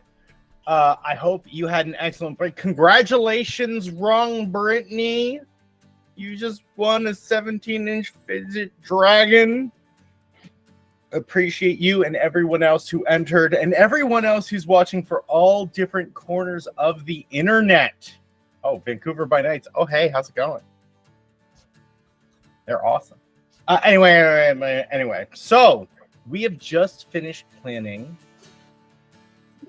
our heist, and we will, in record time even, and we will actually begin our plan. So, night falls, and as you folks get these cans of paint there, and you load them into the cart, which the way that you folks have adjusted the way that it runs so that it'll run more smoothly here is you've set it so that as it rocks across the cobblestones, it actually self-levels between the wheels and the hitch, so that the top is basically stable the entire time.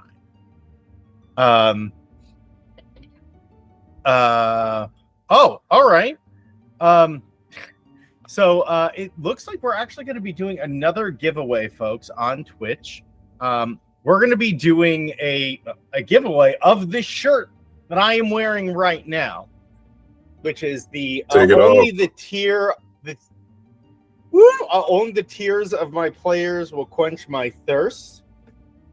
So if you're a thirsty GM, which I know you are, go ahead and hop over at Twitch, and you can enter to win. So it is the gray sky has now shifted to black. As you folks near the clock tower, there is this tense feeling in the air. The fear that has kind of gripped the streets intensifies at night, which is when most of these disappearances have been happening. So even areas where you would normally expect a certain level of foot traffic or a certain level of people like traveling, you're not seeing that. You get closer, you come across the gate. You noticed as you folks have gotten ready, it seems like Angelo was able to also get you folks a key to this gate, which you find like in the wrap, in the like the bundle. There was an envelope, and in the envelope from Angelo is this key. And so you folks are able to open it and bring all of these things right to the clock tower.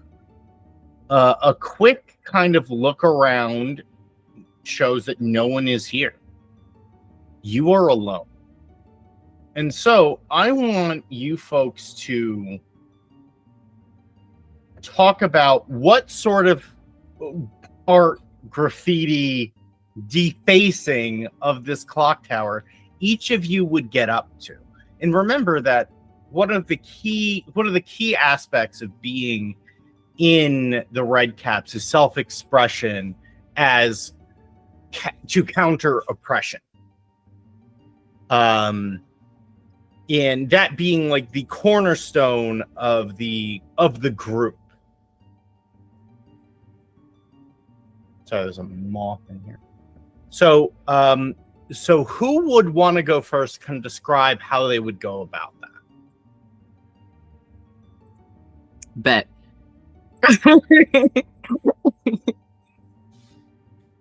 So, what Venda would do,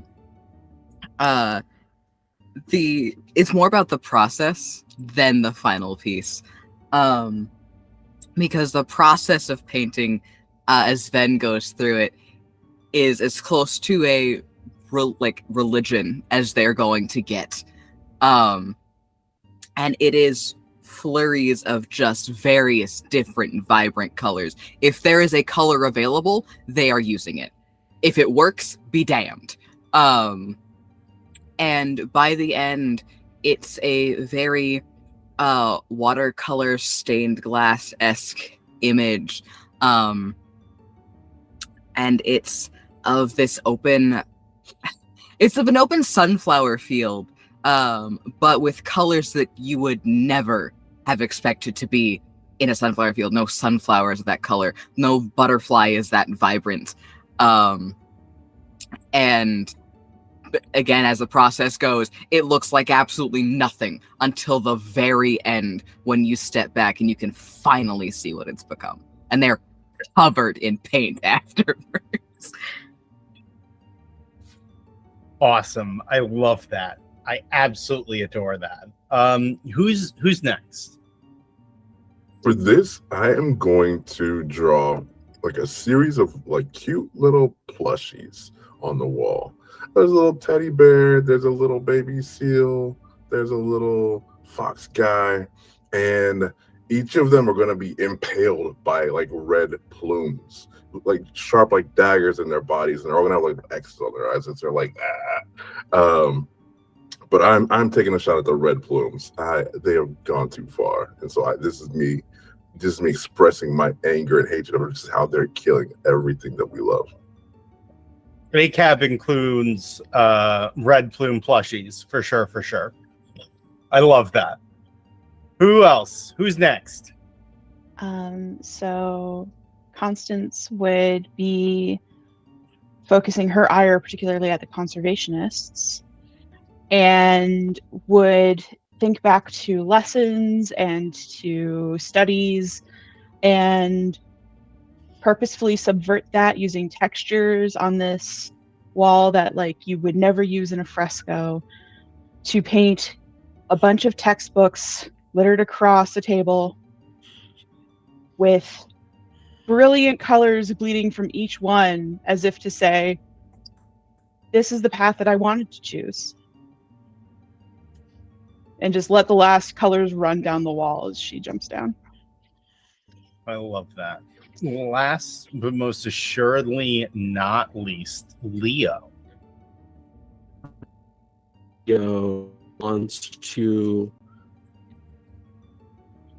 Leo's prerogative right now is helping his companions' art stand out even further, and is going to reach into the costumed coat and pull out a book. Open this book, and inside the pages are cut out. And there's just these empty triggered vials, and is going to take their mechanical hand, place it on the top of these vials, and you see that the glow from their tubing begins to shine a little bit brighter and fill these vials, and is going to go to the edges of all of the amazing art that the team around has been doing, and is going to throw these vials on there. And once they pop, they kind of ripple out. And if anyone looked closely, he's doing these splotch arts, but they're fractals. So it's taking the science that they know and is just making these patterns all around and outside of the art that their companions are doing.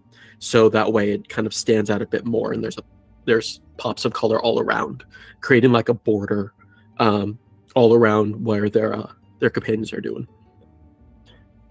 So as you folks start, very early on, you realize that this paint is not something to be trifled with.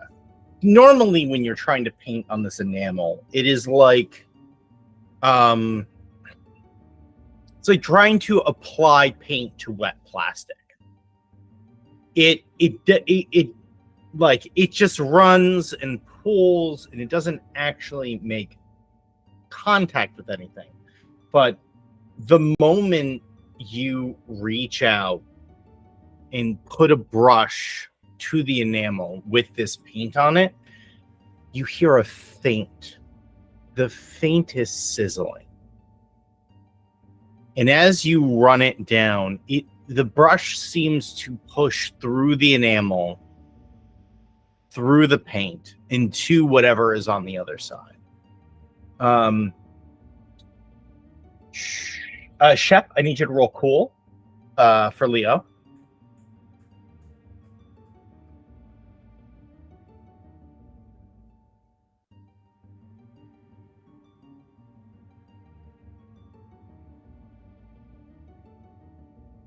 I am muted. I have no modifiers, so that's going to be a 7 on the die. Okay.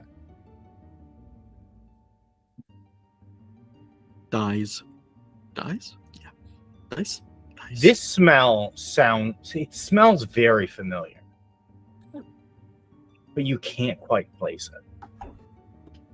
It's like where it is in that sound, like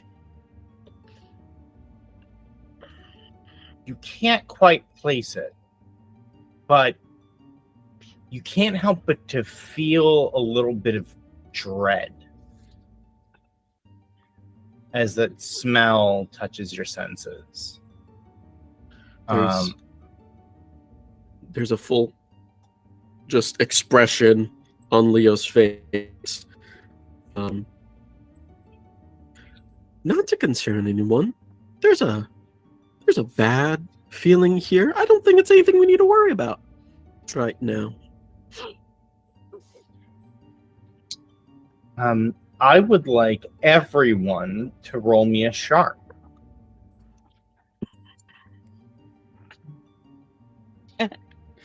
12.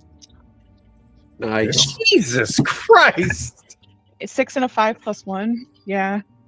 Awesome. I also just realized I have a whole ass ability that lets me use charm instead of sharp to investigate a mystery. Well, Oopsies. roll the bones.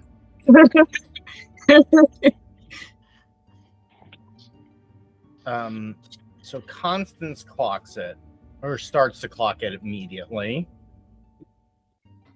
Mark, what'd you get? I rolled a 10. Nice. Okay, you clock it. 12. You also clock it. 8.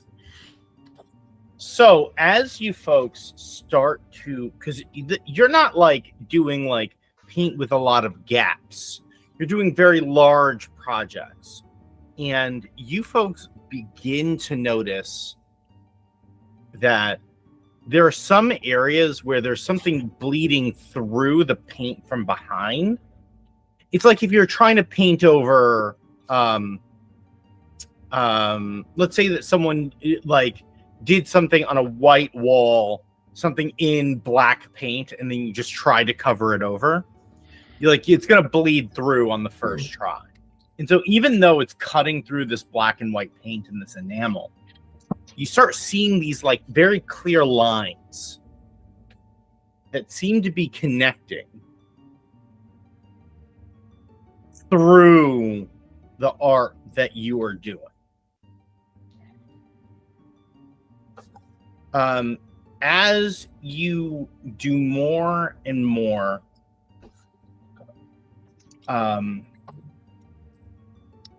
Leo, there is a moment as you get to this place where you're like, you're looking at these shapes and you're looking at because you're trying to frame it out. So you're trying to figure out where you're going to place it. And you start seeing this design. And there's a moment when you are no longer standing here. You're standing in your workshop. And you are looking at a blank canvas. And in your hand, you have a pool of black paint. And you have a beautiful paintbrush. And you touch it to you. In this moment, you're looking at these things, and you can tell this is a memory. But you don't recall when this is from. and you're not sure why why this memory is coming up right now. Then as you look again, you realize that the symbol here is some sort of either deific or otherwise arcane sigil. And it is around that moment where Constance,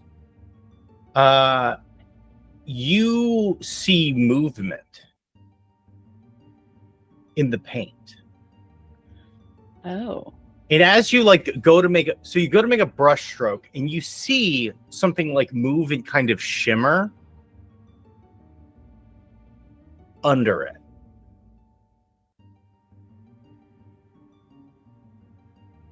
And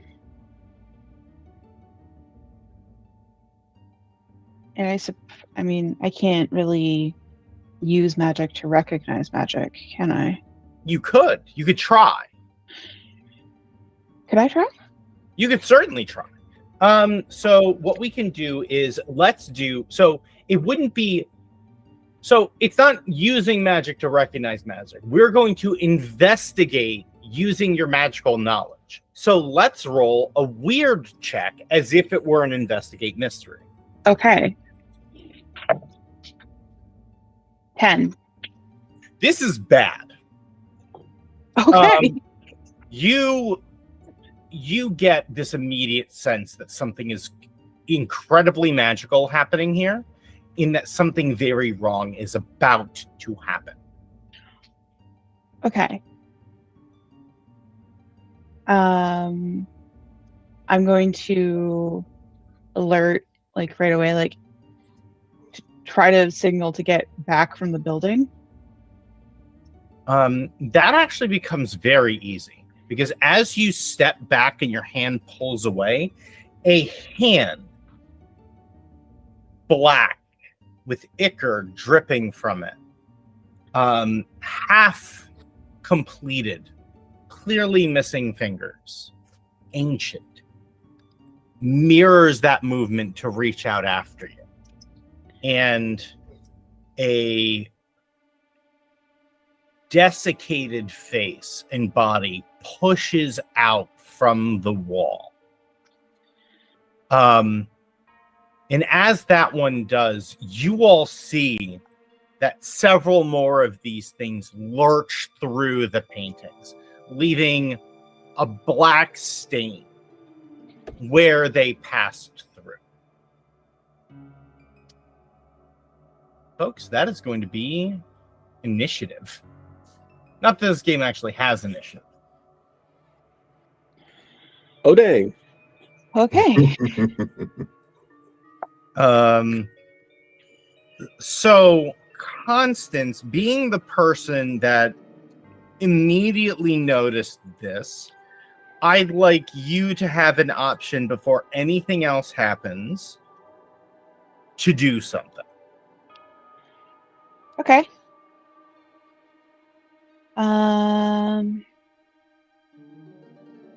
So my gut response to seeing magic is magic. I'm just trying to decide if I want to use combat magic or general magic. So I'm gonna do regular use magic. With the effect of, I guess the closest thing would be to trap. I want to put a barrier between the ichor and us. Okay. Yeah, roll weird. Okay. 8. And I have a feature called Could Have Been Worse, where if you use... Oh, that's if I miss. But, yeah, anyways, I'm attempting to put a force barrier or something between us and it so we can regroup. Okay.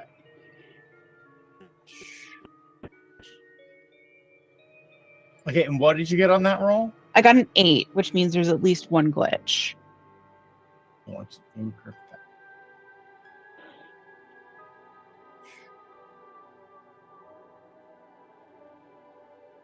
So you go to put up a barrier, and how do you put up a barrier? Describe how you use your magic. So I can use my magic with a foci, in which case my ritual knife, gestures, or incantations. However, because A, I'm painting, so I don't have my knife in my hand, and B, I have advanced arcane training, so I can omit one of those, I'm going to shout the spell I would normally shout for a force attack while pushing my hands out as if to build a wall. Excellent. Okay. So,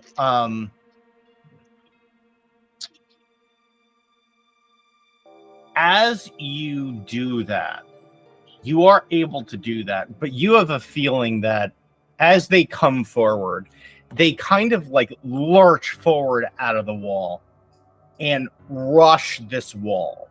And as they go to put their, like, to run through it, they don't just hit the wall, but they imprint and start to immediately push through it. So you can tell that this is going to buy you a little bit of time, but it's not going to be long. Okay, that did help though, because it gave us a bit of time to get our heads together, I suppose. Yeah. So you have a short period of time to have a short conversation or to plan your next move.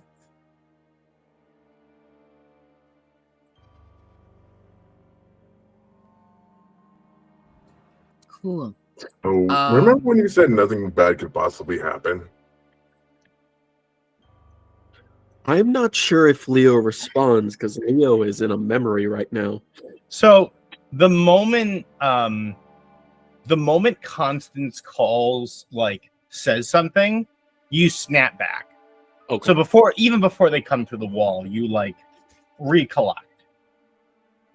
I'm like right 4 out of the 10 times. It's fine. That's not even standard probability. What is probability? Wait, what are we doing? Actually, I can get us out, or I can get you out, or you get. I can fly out of here. You guys, start going. Trust me. Please? I trust you. Always trusted you. Run. And what Ven is going to do is Ven is going to protect someone, and they get to roll plus charm instead of plus tough. And if I roll this well enough, please. Okay. I barely rolled well enough. So I rolled a 10. On a 10 plus, choose an extra, and the extra that I am choosing is all impending danger is now focused on you. And so what Ven has decided to do is, while they're running, to start strumming on their lyre and hovering just a bit off of the ground and making an absolute display and nuisance of themselves to get the inky creatures focused on them for a bit while the others run. If possible. I mean, so the funny thing about Monster of the Week is that it says you can do it, so it's possible. That's how that works. I'm not going to be like, well, that move doesn't work that way. It has words. It says a very specific thing. So, as you do that, wait a minute. Hold on. All While this is happening, can I ask how many monsters are there? Roughly. Well, that number's about to change, so Oh, damn, I need you okay. to give me a second. Sorry, And I it's all impending danger. Also, for those wondering, the move that allows me to use charm instead of tough to protect someone. Are any of you guys fans of my work? Cool, at least one. I'm not a so- fan. I just don't know it. Sorry. Valid. That's an 11. Because it's another +1 if the person you're protecting is a fan of your work. But it's called Never Gonna Give You Up. Love it. So I need everyone sees a much larger shimmer in the paint. It almost looks like a shadow is falling over the tower. And as the barrier collapses, they reach up and their arms and limbs extend into shadowy, almost daggers. And a large hand that looks like it is made of thousands and thousands of smaller hands begins to reach through the tower towards you. But you did do that. So you've definitely drawn all of the danger's attention. Wait, hold on. Oh, all in. We're gonna temper this. I'm not. All is a very powerful word. I said what I said. So no, we're good here. This is good enough. Yeah. So you are now in significant danger. So you've moved. You're still like keeping some of the force barrier up because now they're not pushing strictly through the barrier. They're now reaching up. So that's up. We have two more folks who have not taken moves. I feel as though what I want to do has changed like 5 times. So my current plan is, as we are running, and as Ven is flying, Leo is going to kind of start hanging back and is going to turn, and the color from the coils around the face, or all the paint, all the color is going to drain from the coils and is going to instead get replaced with black paint, and the orange eye then becomes white and moves on its own up toward where the monster is. And I'm going to use my ability called Jinx. You can encourage coincidences to occur the way you want. When you roll a Jinx on a target, roll plus weird. On a 10 plus, hold 2. And on a 7 through 9, hold 1. Okay. Let's roll them dice. On a miss, okay. On a miss, the keeper holds 2 against me. Okay.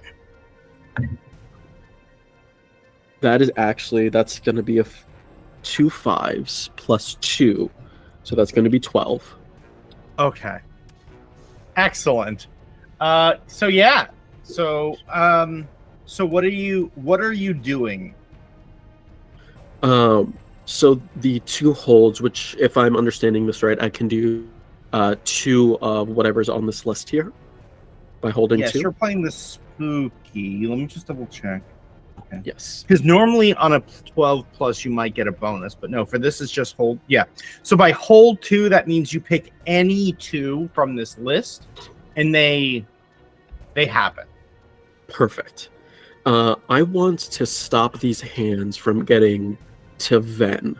So I am going to use one of my holds to help a hunter, giving them +1 by interfering with the enemy. Interfere with what a monster, minion, or bystander is trying to do. Is Ven flying up the clock tower?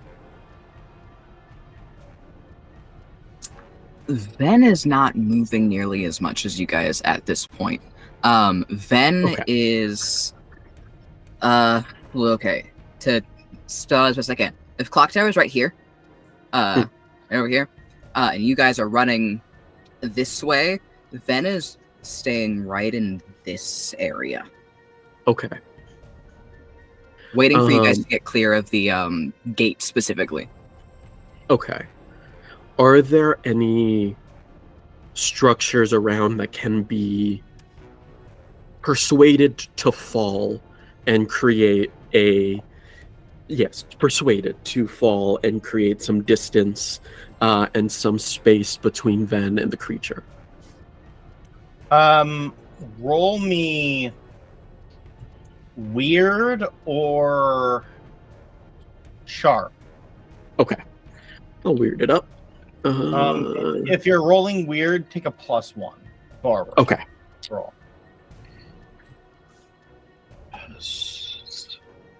That's going to be a 10 with the +1. You strongly believe that any barrier that is not magical in nature will not affect them. Okay. As they are phasing literally from somewhere else into this building, you can tell from the way that they are moving that these are not physical creatures in the same sense that you are. Shoot. Okay.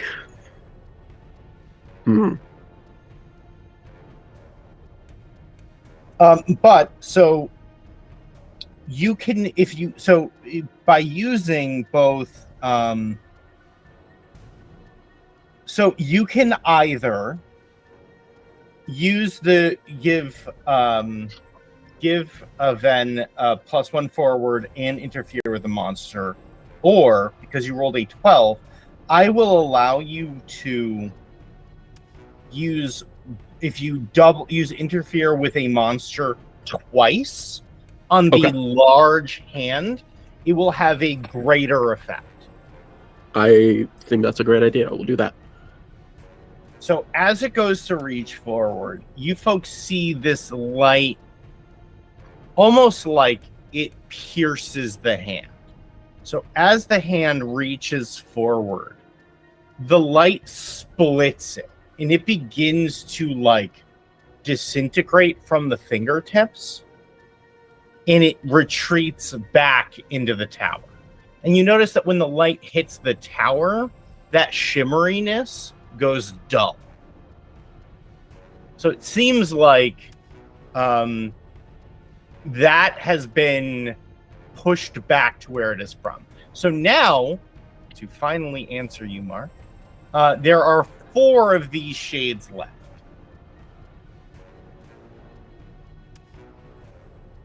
And now it's your turn. Excellent. First thing I'm going to do is rush towards Constance, because Constance is my bestie, and I got to protect my bestie.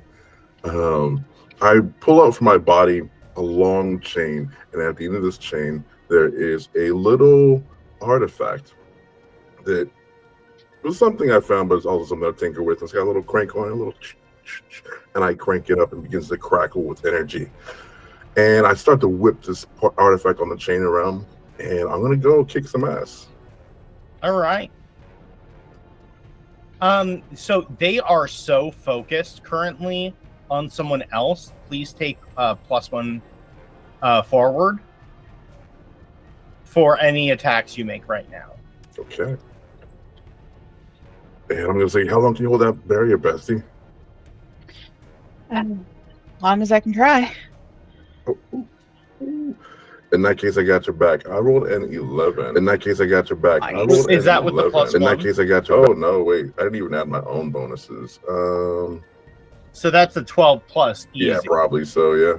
So, okay. So the way this would normally work is that, so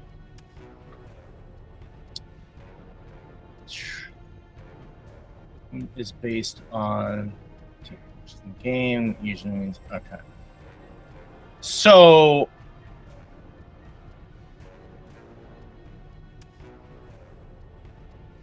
I'm sorry, this chart is a little, so you choose a 10 plus. Okay. So on a 7+, you hit it, and it would usually try to hit you. But now you take an advanced effect on top of that. So you completely hold the advantage. All hunters get +1 forward. You can make it so you take no harm at all. You can make it so that you take harm, but instead you do double damage, or your attack drives the enemy away. I'm gonna make my attack drive the enemy away. I'm gonna swing expertly at this shadow creature. This is what I trained the first part of my life to do, is hunt these monsters down. So as you cut down into it, the first one shrieks in a way that, like you get chills of just sheer terror as it shrieks. And the one next to it turns and throws a hand, and there is just black ichor that just catches you across the chest, and it burns. So you're going to take 2 harm, but those two, the one is destroyed and the second one flees. So there are 2 left.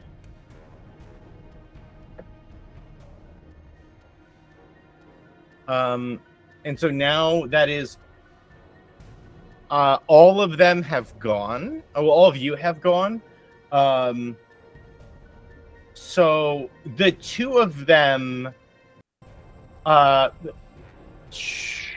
then you so they are about to attack you. Like, they are very clearly reaching up to attack you. You have their attention. What do you do at this point? We're gonna start playing the best game of DDR with the move You Me Dancing. Your music is more than just catchy. Play a tune to your monster. It may just start to dance. I'm gonna roll plus charm.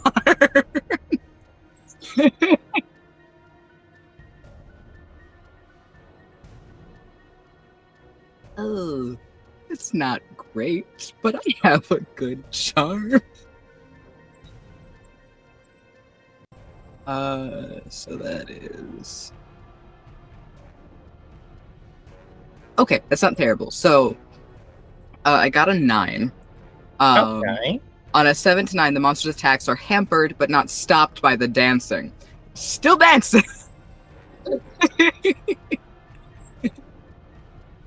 And it's, I feel like what ends up happening is, as Ven is trying to make sure that these folks can have a nice getaway, and after watching the light do its thing, which was phenomenal, and then watch...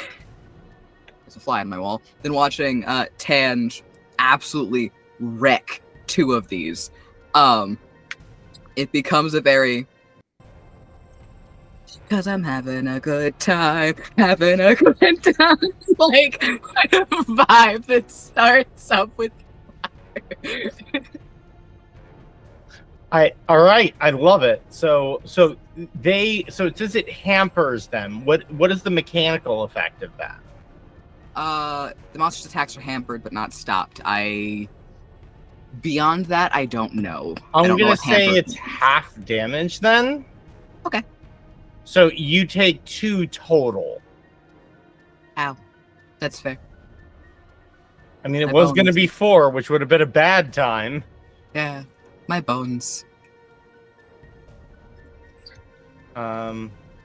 Which, actually, from that, something that you guys are likely familiar with if we've gotten into any sort of combat together, which I know at least one of us has. If Ven gets hit, Ven's bones are hollow. Ven's bones break so easy. So with that, there's probably the little snap, and something breaks. They let out this otherworldly hiss of gratitude, of pleasure, as they strike those wounds. They That's a bad seem to get stronger as they inflict that pain. I'm having a less good time. Having a less good time.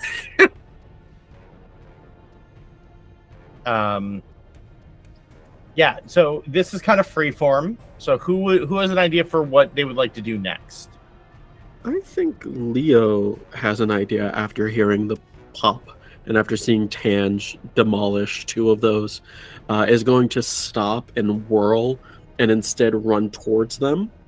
And in the past, when Leo had to get this arm, had asked for some modifications, and I think one of them would be some fun combat things, and would click something on the hand, and some don't know if barbs or spikes are the right words, but comes out of the nails, almost like claws, and has paint start running up and dripping out of the tips. And I have an ability called the Big Whammy, which essentially makes my kick some ass rolls weird instead of tough. So I'm going to run up beside Ven and say, "No one touches my friend," and is going to try to slash one of them. It also has 2 harm close, obvious ignore armor. I don't know if that makes sense to you. It's 2 harm close, obvious ignore armor. Yeah. I don't know if that is helpful in this case, but Leo just wants to try and get one out of here.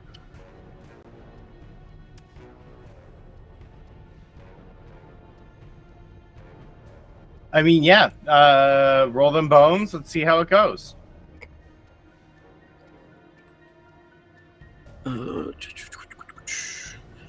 That is going to be +2 weird. It's going to be an 11.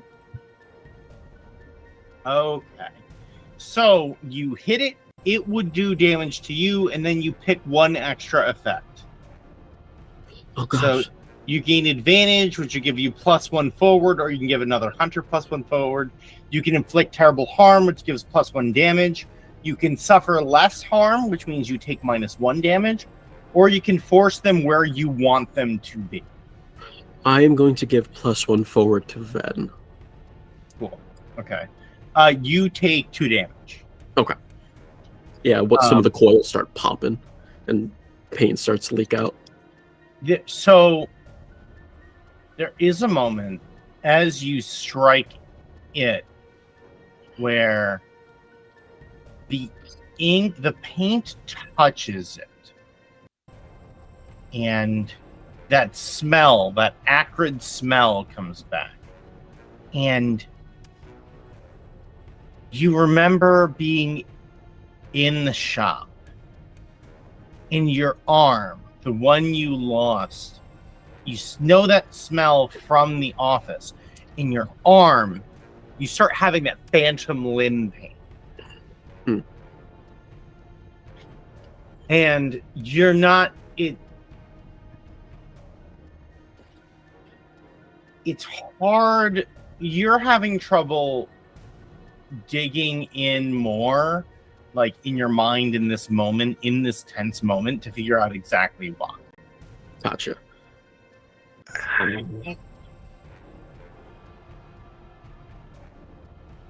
And you'll just start backing up.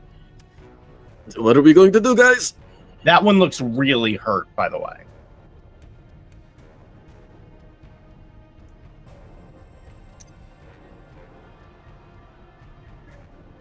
How is my wall looking?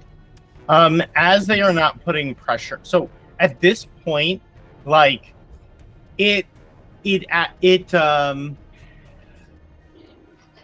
so the effect was weakened. So now that they are not pressing into it again, and instead they're focused on other things, you're able to get it back to full strength. Okay. Do I need to sustain that, or can I switch up my strategy, or does that run the risk, or will the wall drop if I switch up my strategy? So you can try to do both, but you'll have to roll well. I will say if you roll above a 12, you can keep both going. If you roll if you roll between a 10 to 12, a weakened form of the wall will stay up. If you go 7 through 9, you have to pick. Okay, because I want to unleash a force ball on the one that Leo just weakened. Yeah, roll for it.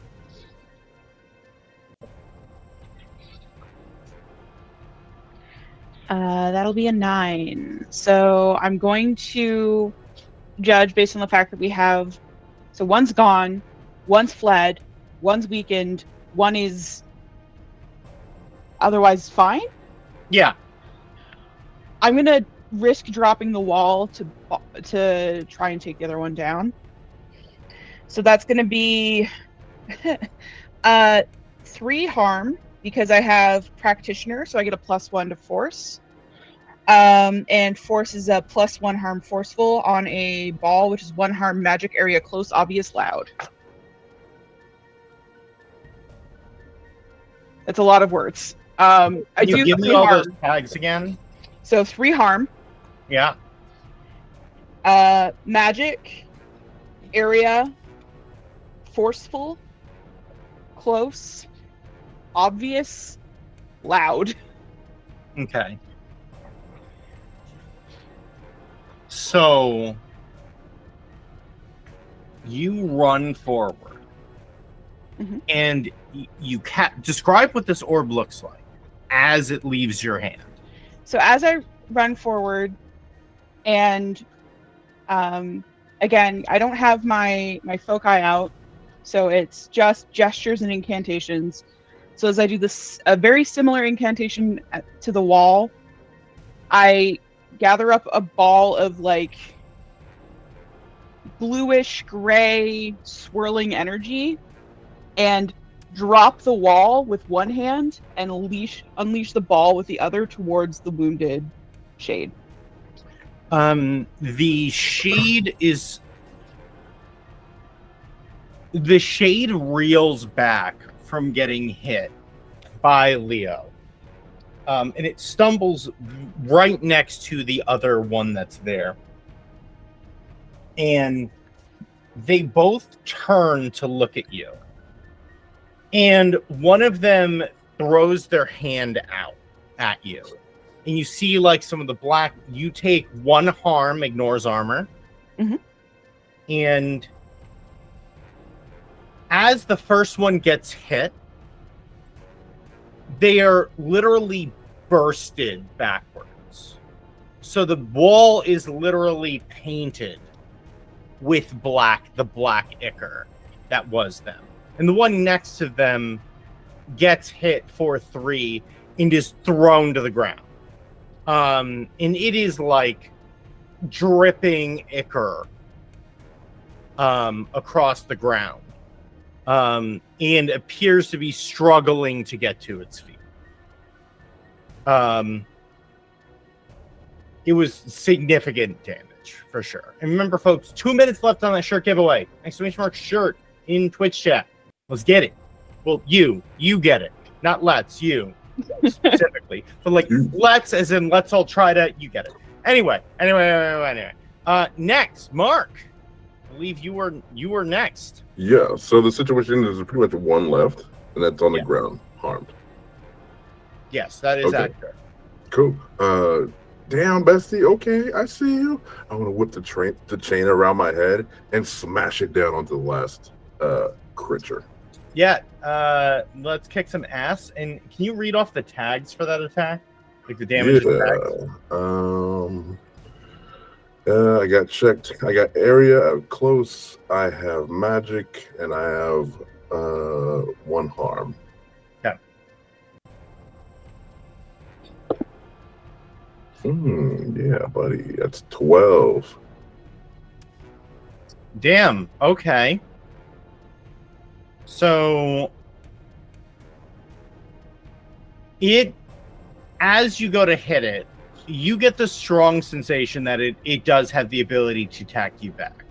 So for your advanced tags, do you want to suffer no harm? Do you want to do what advanced tag do you want to take? I am going to, I feel like I've trained most of my life for this. I'm going to suffer no harm. It reaches up to like try and cast some of this at you, and you easily bring this chain down and you just sidestep it. And it flies right past you as it shatters and collapses into a puddle on the ground. That was the last one? That was the last one. Okay, as a dazzling, like, yeah, that was one, baby. Woo. Let's go. Oh, sorry. Stealth, right. As you folks look up, this symbol for a moment looks very clear, and it appears to be a series of almost like petals, just triangles with like the leafy edges, and they seem to be coming back to an image you did not see before. The ends of the petals seem to be piercing a heart.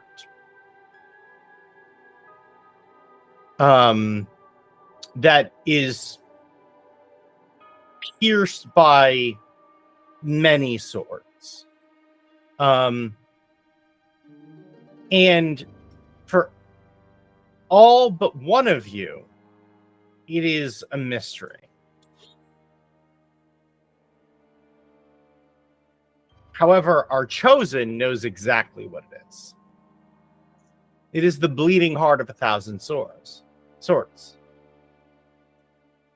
It is the symbol of the heart of suffering. You've known this symbol for your entire life, as you are told that this is your birthright.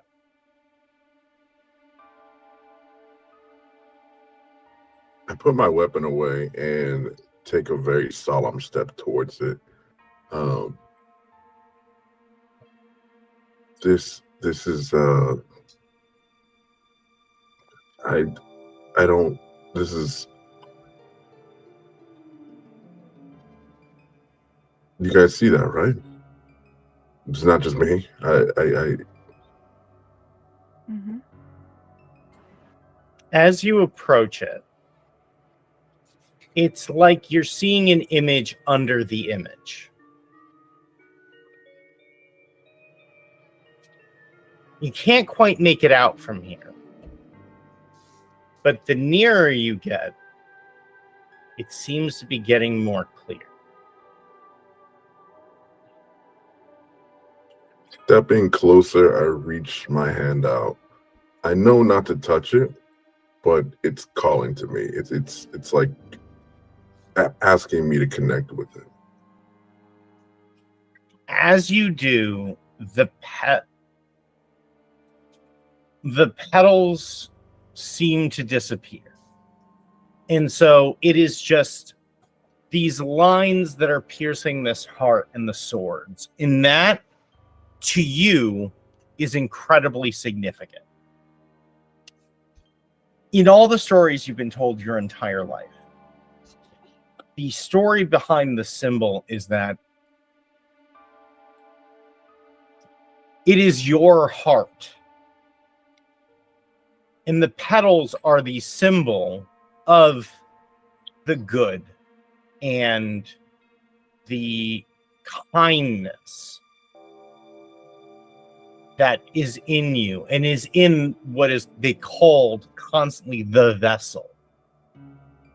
And that was required for the burden. It never exactly explained what the burden is. But without that, without the petals, it is simply a rack upon which the heart is strapped. This is not a symbol of hope and redemption. This is a symbol of ruthless suffering.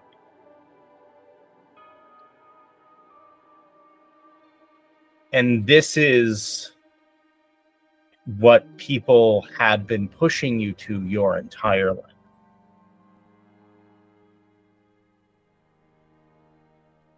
I feel much like Leo a moment ago. I kind of zone out for a moment. I kind of am just dissociated into a place in the past of my training, of me, these rituals I didn't ever understand and no one explained to me. I'm like clutching my chest, clutching my heart.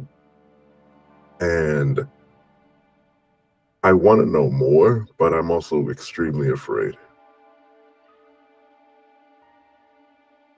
Constance is gonna walk up to Tange and just like reach out to put a hand on his shoulder, like, Tange, buddy, you okay? I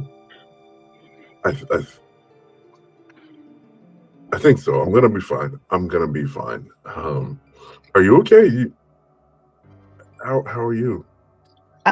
It's just a scratch. It's all good. That's good. How's everybody else doing? I'm gonna run towards Ven, who looks like they've had some bones broken.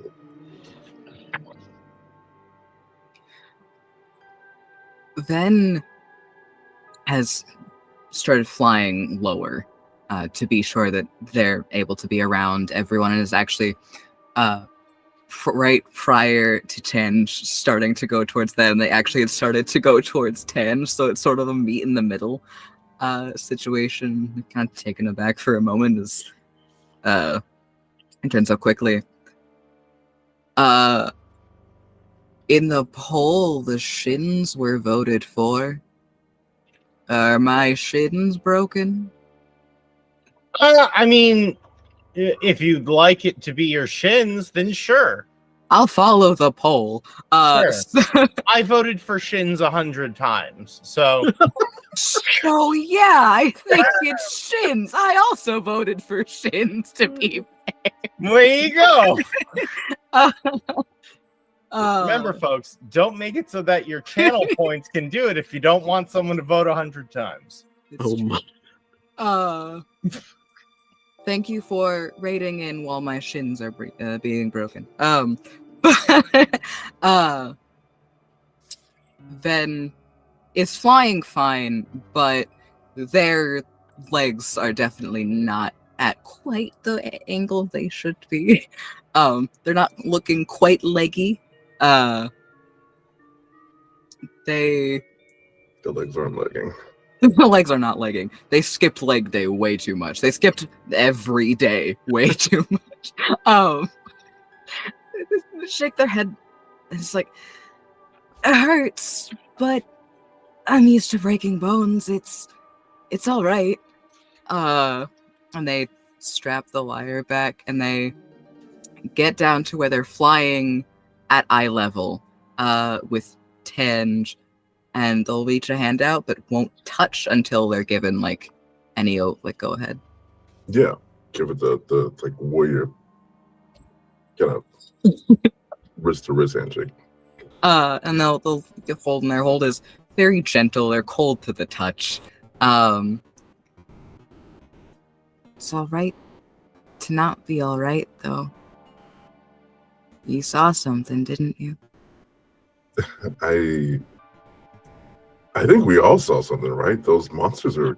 This is wild, like, right, guys? What was that? Do I have to roll to see through this charade?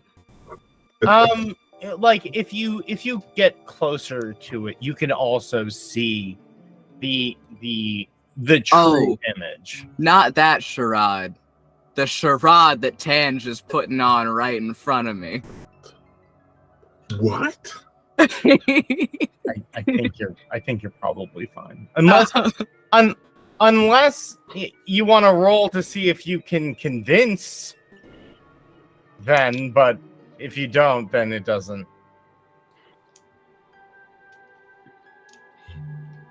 Up to you. Your character. Yeah. I mean, I feel like your character is smart enough that you would know I'm deflecting. Yeah. Okay. With that precedent set, then tightens their grip just a little bit. Well, don't have to talk to me. You don't have to talk to anyone. But and will tilt their head just that little bit towards Constance. Because Ven's been around these people a bit. Ven knows who clicks with who, and will go, you know, she might be a better person to talk to. And we'll let go so that they're not crowding him. We've also got cake back in the room. We can have cake. As the cake is mentioned, you hear whistles blowing in the distance. I'm not going back to jail today. Let's go get some cake. As we're running and starting to go, did I remember right that one of the monsters was starting to flee? So one of them already escaped back through the wall. If I have an ability that says I can attune my mind with a monster, and it doesn't say that I need to see it, can I try to attune my mind to that monster? I'm gonna say probably, but it's tune in, right? Yes. Oh no. If you want to take this risk, I ain't gonna stop you. I want to, as we are running back, have the coils go black again and the eye go white in an attempt to know where this creature is. Go for it. Okay. So weird. That is exactly a 10.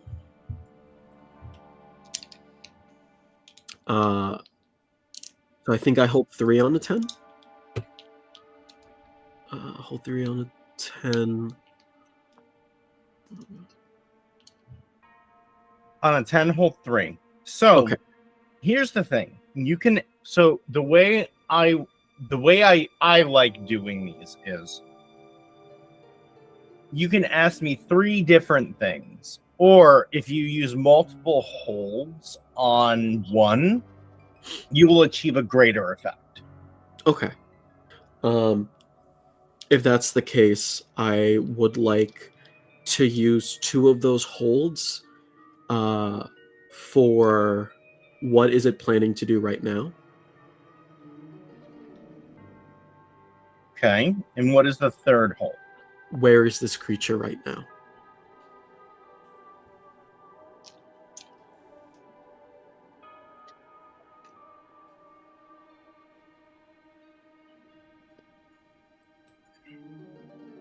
So these creatures don't have thoughts in the way that people do.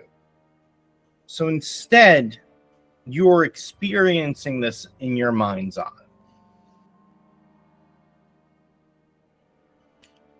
This creature is no longer a single creature.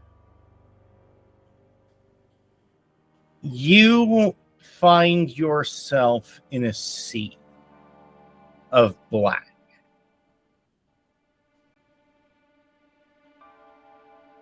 And it is not corporeal at this point. It is not its own being, its own will.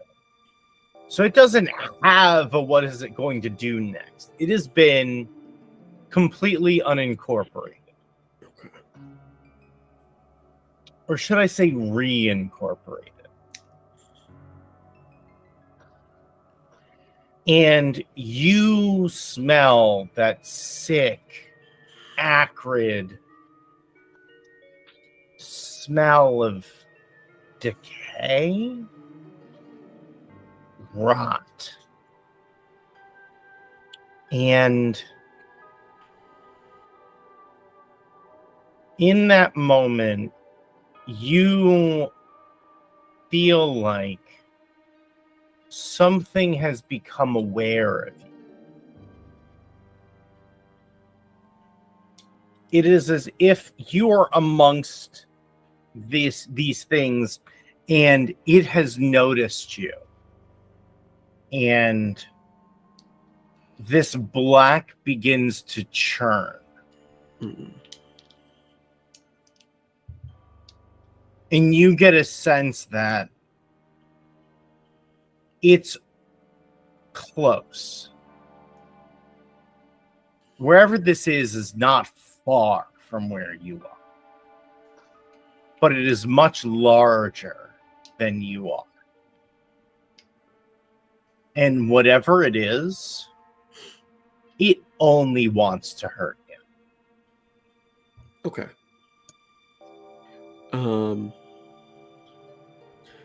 I think under Leo's breath, they'll say, "Catch me if you can." And then we'll turn to Tange and say, "You did good. I don't know what that symbol meant, but if it meant something to you, we can figure it out. You're not alone." It's okay. What about this cake, right? I'm hungry. I actually worked through lunch and maybe dinner. I may have took it from a bakery. I didn't know if it was mine. I thought it was good. It's a multiple like tiered chocolate cake, and they just begin stumbling over their words again. It is at that moment you hear a calamity as the clock tower fully collapses. Amongst your cart, in all of the paint, in all of the evidence,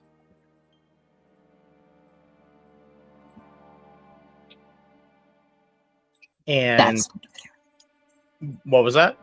That's taken care of. One less thing for cleanup. You never say nothing could possibly go wrong ever again. Please. And as the red plumes come in and begin to investigate, you folks go to your respective homes and you dream of a great, vast black sea. You dream of something that knows you and knows you exist and hates you more purely than anything ever could. And that in this moment, you are the only thing it can think about. And that's where we'll wrap game 1. Obsessed. Oh, the only thing they could think about. Oh. Flattered. They are thinking of me.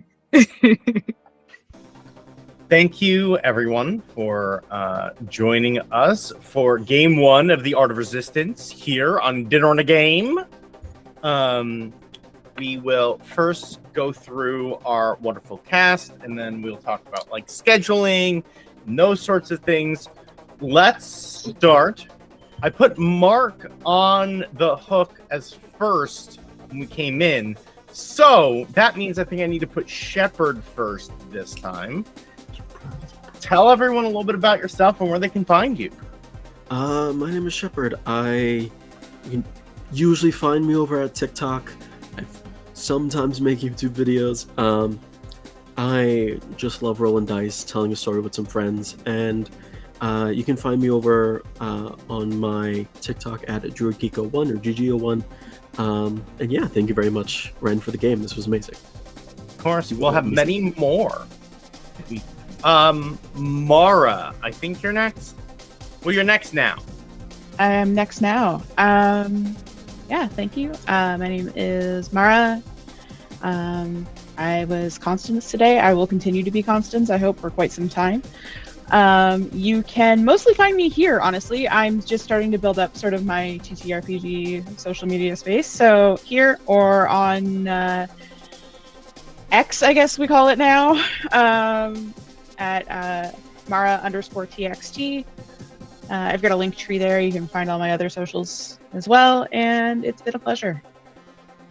Thank you so much. Silky Cove, your go. Hi, I'm Silky Cove. You can find me pretty much everywhere at Silky Cove. I do various things. I'm actually going to be doing one photo shoot per week in October, so that's going to be a whole lot of fun. You can find me on some of the streams here on Dinner and a Game. You can find me on Tuesdays in Emerald Sanctums. You can find me once in a blue moon on Wednesday playing in Miss Liss's game. If you want to see my character die repeatedly, that's the Wednesday game. It's so much fun. Calyx really enjoys dying. It's part of the fun. And then you can find me every Thursday over on World Tree Quests playing Fathoms Below. It's an entirely underwater D&D campaign. I get to play a lovely Frankenstein's monster-esque creature. Mwah, chef's kiss. Phenomenal. And then you'll be able to find me in an upcoming project called the Everbright Archive. If you want to know more about that, go check out my TikTok and other posts about that. It's phenomenal. It's started by the wonderful Sphinx Akasha, who I cannot sing their praises enough. And then you'll be able to find me at PAX Unplugged this year. I will actually be running some tables for Gehenna Gaming.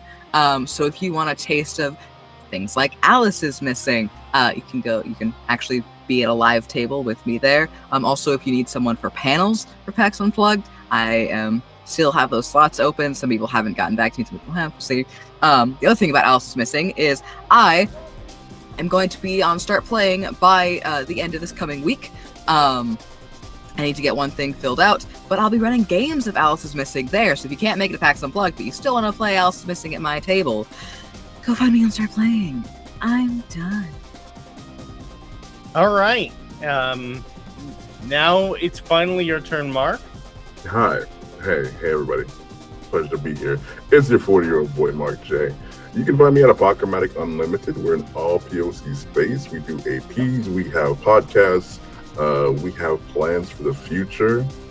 Apocalyptic Unlimited. Check out our Patreon. It's really cool. You can also check out my podcast, Nunshot, where I interview POC in the space about their experiences on the intersection between culture, race, and TTRPG. It's a really fun, really thoughtful, really good podcast that no one's heard of until now.